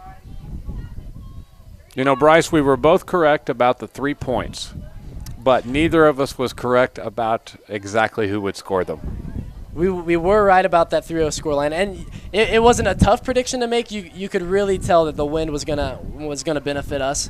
It was gonna work in our favor, and it showed. The girls, they didn't skip a beat in the formation they were running, and they knew their roles and responsibilities, and they executed them perfectly.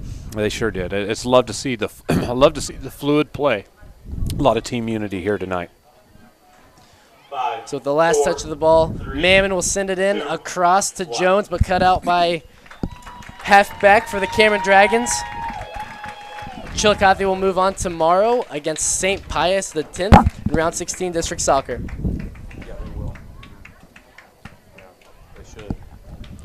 Final score, Chillicothe 3, Cameron 0. About this time, the parents usually will go down to the track area and wait on the players to run, to celebrate their victory, run up and give 5 to their parents. I hope the parents are heading down there to greet the players. It looks like they are beginning to head down there, and it's just a neat thing for any team who has just won a victory to be able to do, to run up and greet those who have invested so much time and effort into developing these athletes, that they can run up and really acknowledge their parents and let their parents acknowledge them for a game well played. So yeah, we're back talking about the game. Chillicothe wins 3-0, 1 goal off of a set piece, 2 through the run of play. Haley Jones scoring 1 goal, Lindy Saunders the first, and the third goal was Mammon. Getting the shot off of a cross of the ball. Cameron doing their best to compete with this Chillicothe squad. Newsom trying to compete, trying to make her presence shown, but still not really coming through for the team. And her players really not working off of her. So unfortunately for her and the team, they're not going to move on. They're done for the season. And the Chillicothe girls win today. They play tomorrow, now addressing the crowd and getting a congratulations for a hard-fought win. Yes, something you won't necessarily see from a guys team, but the girls came running across the field, skipping, holding hands. I mentioned unity earlier, and that was certainly a sign of happiness and unity, and it's just nice to see. I'm not sure. I'm sure I've skipped after a game or two in my lifetime. Yeah, there's been skipping, there's been crying. Soccer brings it all out, doesn't it? Right, absolutely. Absolutely. A passionate sport, and you could see the passion in the girls today. They were physical, they were aggressive, and they did everything that they should to win today. Looks like the coaches are walking across the field to congratulate the team. Coach Lance Harvey, accompanied by his daughter, and Shannon Grable, who stepped in when Coach D, as we affectionately call him, Coach Dumovic, as we affectionately call him, was unable to complete the season. Somebody's wanting to know what that stands for. But it's Coach Dumovic. What a great guy. He had a surgery not even after the season hadn't gotten started yet, had it? No, it had not. So Shannon Grable came in and filled in for him well. Dumovic, at his time here, he did really well to leave a lasting impression on the program, really instilling his ideas and beliefs in the players, work rates, and everything like that, really influencing his players, particularly girls playing today. He had an effect on the game today, without a doubt, and his presence is known. Absolutely. He's passionate about the game. He got out there. He played with the kids. He was always out there playing, knees hurting, back hurting. It didn't matter. Coach D wanted to get out there and play with the kids, and really he could see what they were doing a little bit better by being out there and noticing whether they were moving off the ball or not, or whether passing angles were correct, whether they were over pursuing on defense. You know, all the things that you're looking for. He was able to see those things, and he has a great knowledge of the game and was just able to help really develop both the women's or girls and guys soccer teams. Absolutely. Well, if you have been watching us online at 810WHBTV.com, you could have also caught this broadcast on WHB TV Chillicothe on Zito Cable, channel 95. Again, the Chillicothe Hornets girls soccer team will be playing tomorrow against St. Pius the 10th. Two very good squads going at it, and we are hoping for another intense match. Hopefully it'll be a little less windy to get that factor taken out of the game, but a great game to see nonetheless. So, Brent, a great game overall? It was a great game overall. And you know, the things that we talked about, Bryce, that needed to happen, we saw them happen. We saw the girls moving off the ball. We saw good quick passes. We saw the angles being there. They were moving, not just movement off the ball, but moving to open spaces where a pass could be fired off. We didn't see a lot of long balls. We didn't see just a lot of attempts over the heads of the other players, but we saw them really be patient, pass the ball around, work it toward the goal till they got a good scoring opportunity and they took the shot. But I really, really, really liked the physical play. They weren't afraid to knock the other players off the ball. Cameron came out hammering, and we matched them, and we knocked them off the ball and beat them to the ball, and this is what we get a victory. Right. And like you said, they did so well. They all knew their roles and responsibilities, and we saw a perfect blend of experience and younger players and everyone playing off each other and working well. The Chillicothe team winning 3-0 against the Cameron Dragons. They'll play tomorrow again against St. Pius X. Thank you for tuning in today, and we will catch you next time. Actually, what we're going to do is a commercial break, and I think we're going to have an interview with the coaches. I think, Bryce, you're ready to go interview the coaches. I am. And so we're going to take a commercial break here, and we'll be right back. So stay tuned, and you can hear Bryce's interview with the coaching staff. Some of the best teams in the world are in Kansas City. The Chiefs, the Royals, Sporting, and the Border Patrol. The Border Patrol? St. John and Bucati? Those two guys couldn't hold on. Easy there, fellas. We may not be the two godfathers of Kansas City sports like you guys are, But we do know how to have a good time talking sports. and having a good time like Gary Lezak has a good time. Make the Border Patrol a part of your morning, just like I do. Watch Sports Radio 810's Border Patrol, weekday mornings from 7 to 8 on 38 The Spot. So what's your favorite sport? Girls track. Boys track? Boys track. Boys track. Girls track. Boys track. Go girls! What's your favorite sport? Girls track.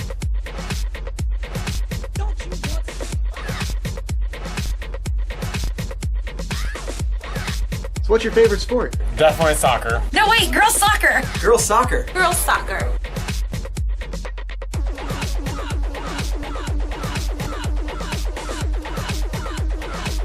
Go Chillicothe Hornets! Chillicothe Hornets. Chillicothe Hornet. The Chillicothe Hornets. Chillicothe Hornets. The Chillicothe Hornets. Chillicothe Hornets! Girls soccer. Boys track. What do they have in common? Districts. You better believe it.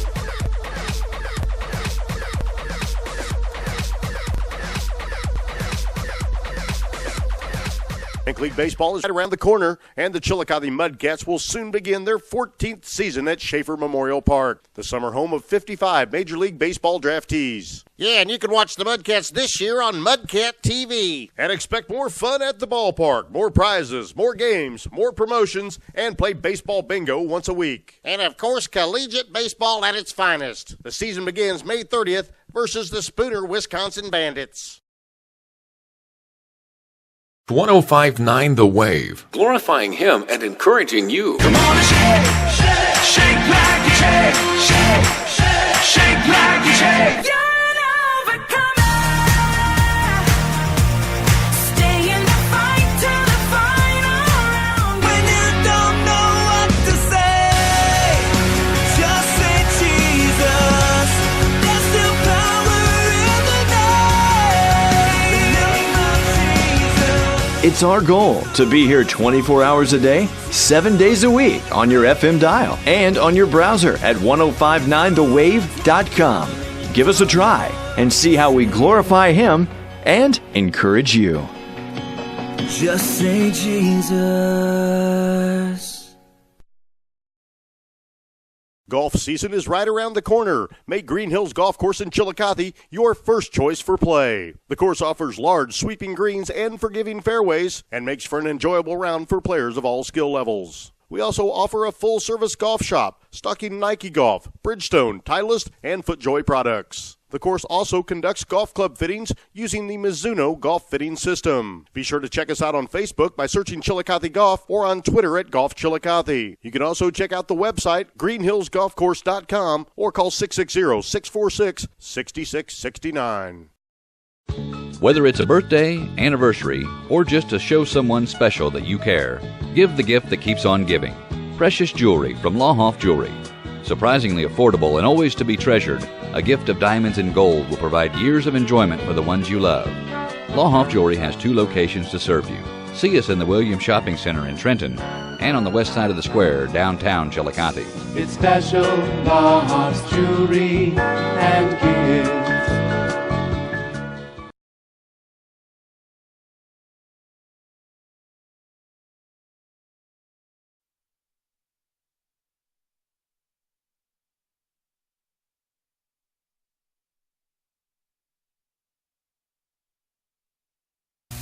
Looks like we're going to go to an interview with Bryce Griffin and Coach Lance Harvey. So we're set to do an interview. So go for it, Bryce.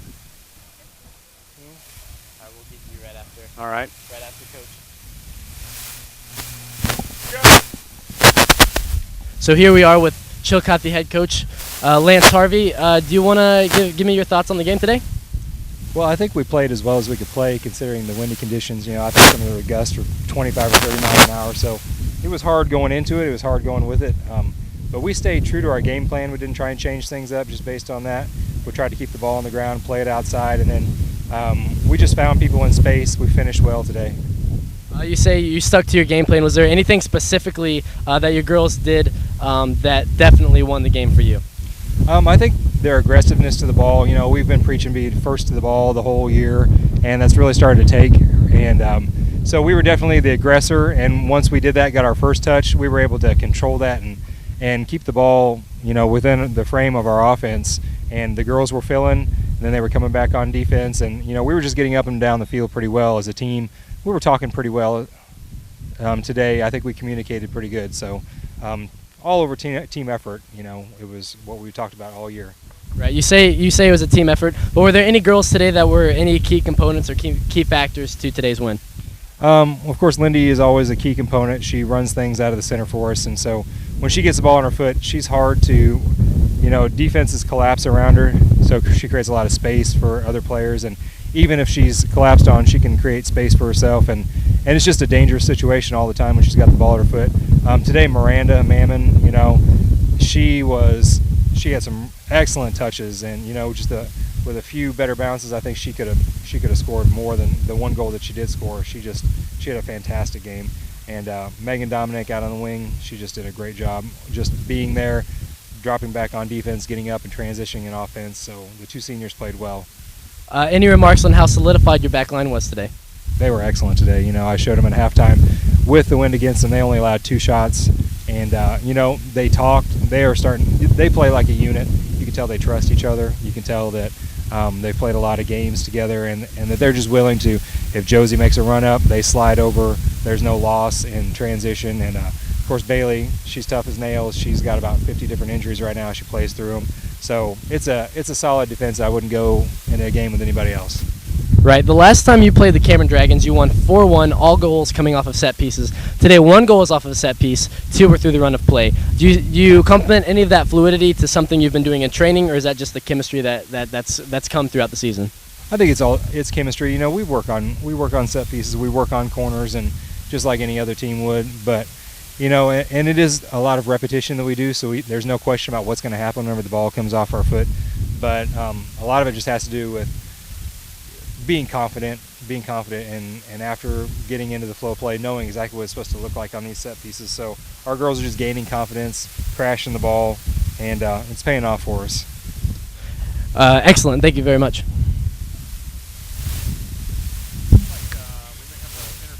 All right. Still not on.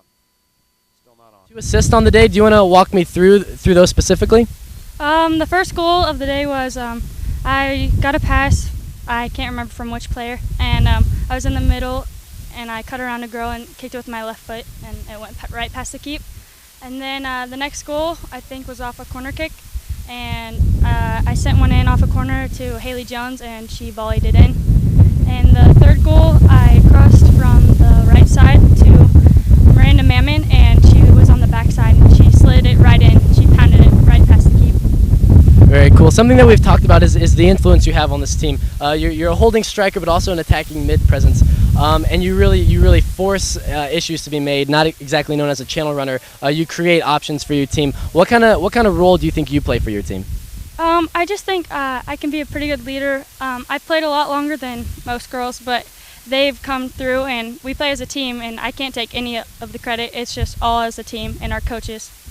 So as one of those leaders, what can you say one of your expectations were for today going into this game? I just knew that we had to stick together, play as a team, communicate, and I knew we'd come out with the win. Okay, so that's what you thought today. What can you expect for tomorrow? Do you have a game plan personally for getting prepared for St. Pius, or as a team, or what are you looking forward to most? I think if we play as a team and we get to the ball first, we'll come out on top or come out close. They'll be a tough competitor, but I think we can do it if we play hard. Awesome. Thank you so much. Great game today. Okay, very good, Bryce. Thank you for the interviews. Thank you, Lindy Saunders, for giving an interview, and Coach Lance Harvey. And it certainly was a great day for soccer. We've mentioned the wind over and over again, but what an awesome day it was. And the Hornets come away with a 3-0 victory. You've been listening to Lady Hornet Soccer on 810WHBTV.com, WHB 810 Radio. And I want to thank Jim Bly here for doing all of the work to get this set up. You know, you've heard the voice of myself, Brent Klein, and Bryce Griffin today, but the secret is Jim Bly, and the fact that he puts so much time and effort into supporting Chillicothe Hornets in every way. He did Hornets graduation last night. We're doing the soccer game today. We're doing soccer tomorrow night. We did district soccer last year for the boys, and so Jim, put that headset on there, and I just want you to hear this. We really appreciate as a community what you're doing to bring Chillicothe sports to the forefront, for the parents to be able to listen to, for tapes to be able to be recorded. I guess we don't call them tapes anymore. We'll call them DVDs or CDs, DVDs. And really radio and WHB TV, where they can watch it, and live streaming and everything that you do. It's amazing. Well, we're also on WHB TV Chillicothe Channel 95 Zito cable. Nice. Which means that the senior citizens can watch this. We're just bringing a whole new world. I'm trying to get some further plans for some news programming and stuff. We kind of talked about good things around, or I can't remember what title you had came up with, but it was good. Everything good. Everything good, and that's the kind of stuff we want to do. And Brent, you know me. I love sport. I was a former golf pro. Played sport all my life. For me to have 2 careers in my life around sport, it's you awesome. couldn't ask for anything more. Yeah. I just wish I'd win the lottery and I wouldn't have to go beg you for money. Yes, just so you know, the expenses get met for this by the businesses around town, and I would encourage any business, because let me tell you, it's only the expenses getting met, and really not even that most of the time. Jim is putting a lot of free time in, and the equipment is expensive. As a community, I do try to support these events, and I would encourage any business out there to get behind us. This is a great opportunity to really promote Chillicothe High School, Chillicothe Hornets. Well, and we've got some other programming coming up. As you said, we got tomorrow night's game, and then hopefully on forward, I think Thursday is the championship game here, and it's nice to have the district. We've had district track here this year, boys district soccer 2 seasons ago, and now district girls soccer here at this beautiful Chillicothe Hornets Jerry Litton Memorial Stadium, which Coach Phil Willard of the American football team raised all this money for this beautiful complex, and it's a staple of Chillicothe and North Central Missouri. And so we've got that coming up. And then Friday, Bryce Griffin is an intern for 810 WHB TV for Sporting Kansas City, and we'll be doing the post-game show live from there. Bryce has got to go into the locker room. Awesome. I mean, he won't be there. I was going to ask you if you wanted to take over those duties Friday night. He's got a wedding to go to. But, you're more than welcome to ride along with me and experience the tunnels and underneath the belly of the Sporting KC that's soccer awesome. stadium. I will certainly consider it. I can't do anything, as you know, without checking with the boss. But I will check and look at the schedule, and it is a great opportunity. Well, we did everything, not everything right, but we did so many things right here tonight that Chillicothe girls came away with a 3-0 victory against the Cameron Dragons. We will see you tomorrow night at what time, Jim? I believe it's 5. I do believe it's 5. Okay, we'll see you tomorrow night at 5 o'clock. And for Jim Bly and Bryce Griffin, who did an amazing job announcing this game, I'm Brent Klein saying here's to soccer and here's to Chillicothe Hornets winning tomorrow night. Well, and we also encourage you not to watch tomorrow night on TV or online. Come out and support these fine young ladies. We'll let the people out of state watch, like your fine brother up in absolutely loves to watch soccer in Canada. Isn't he? Yes, he's in Canada, Stratford, Ontario, and he loves to watch Chillicothe Hornets soccer. Again, thanks to WHB TV, Jim Bly, and all the support. So we will see you tomorrow night.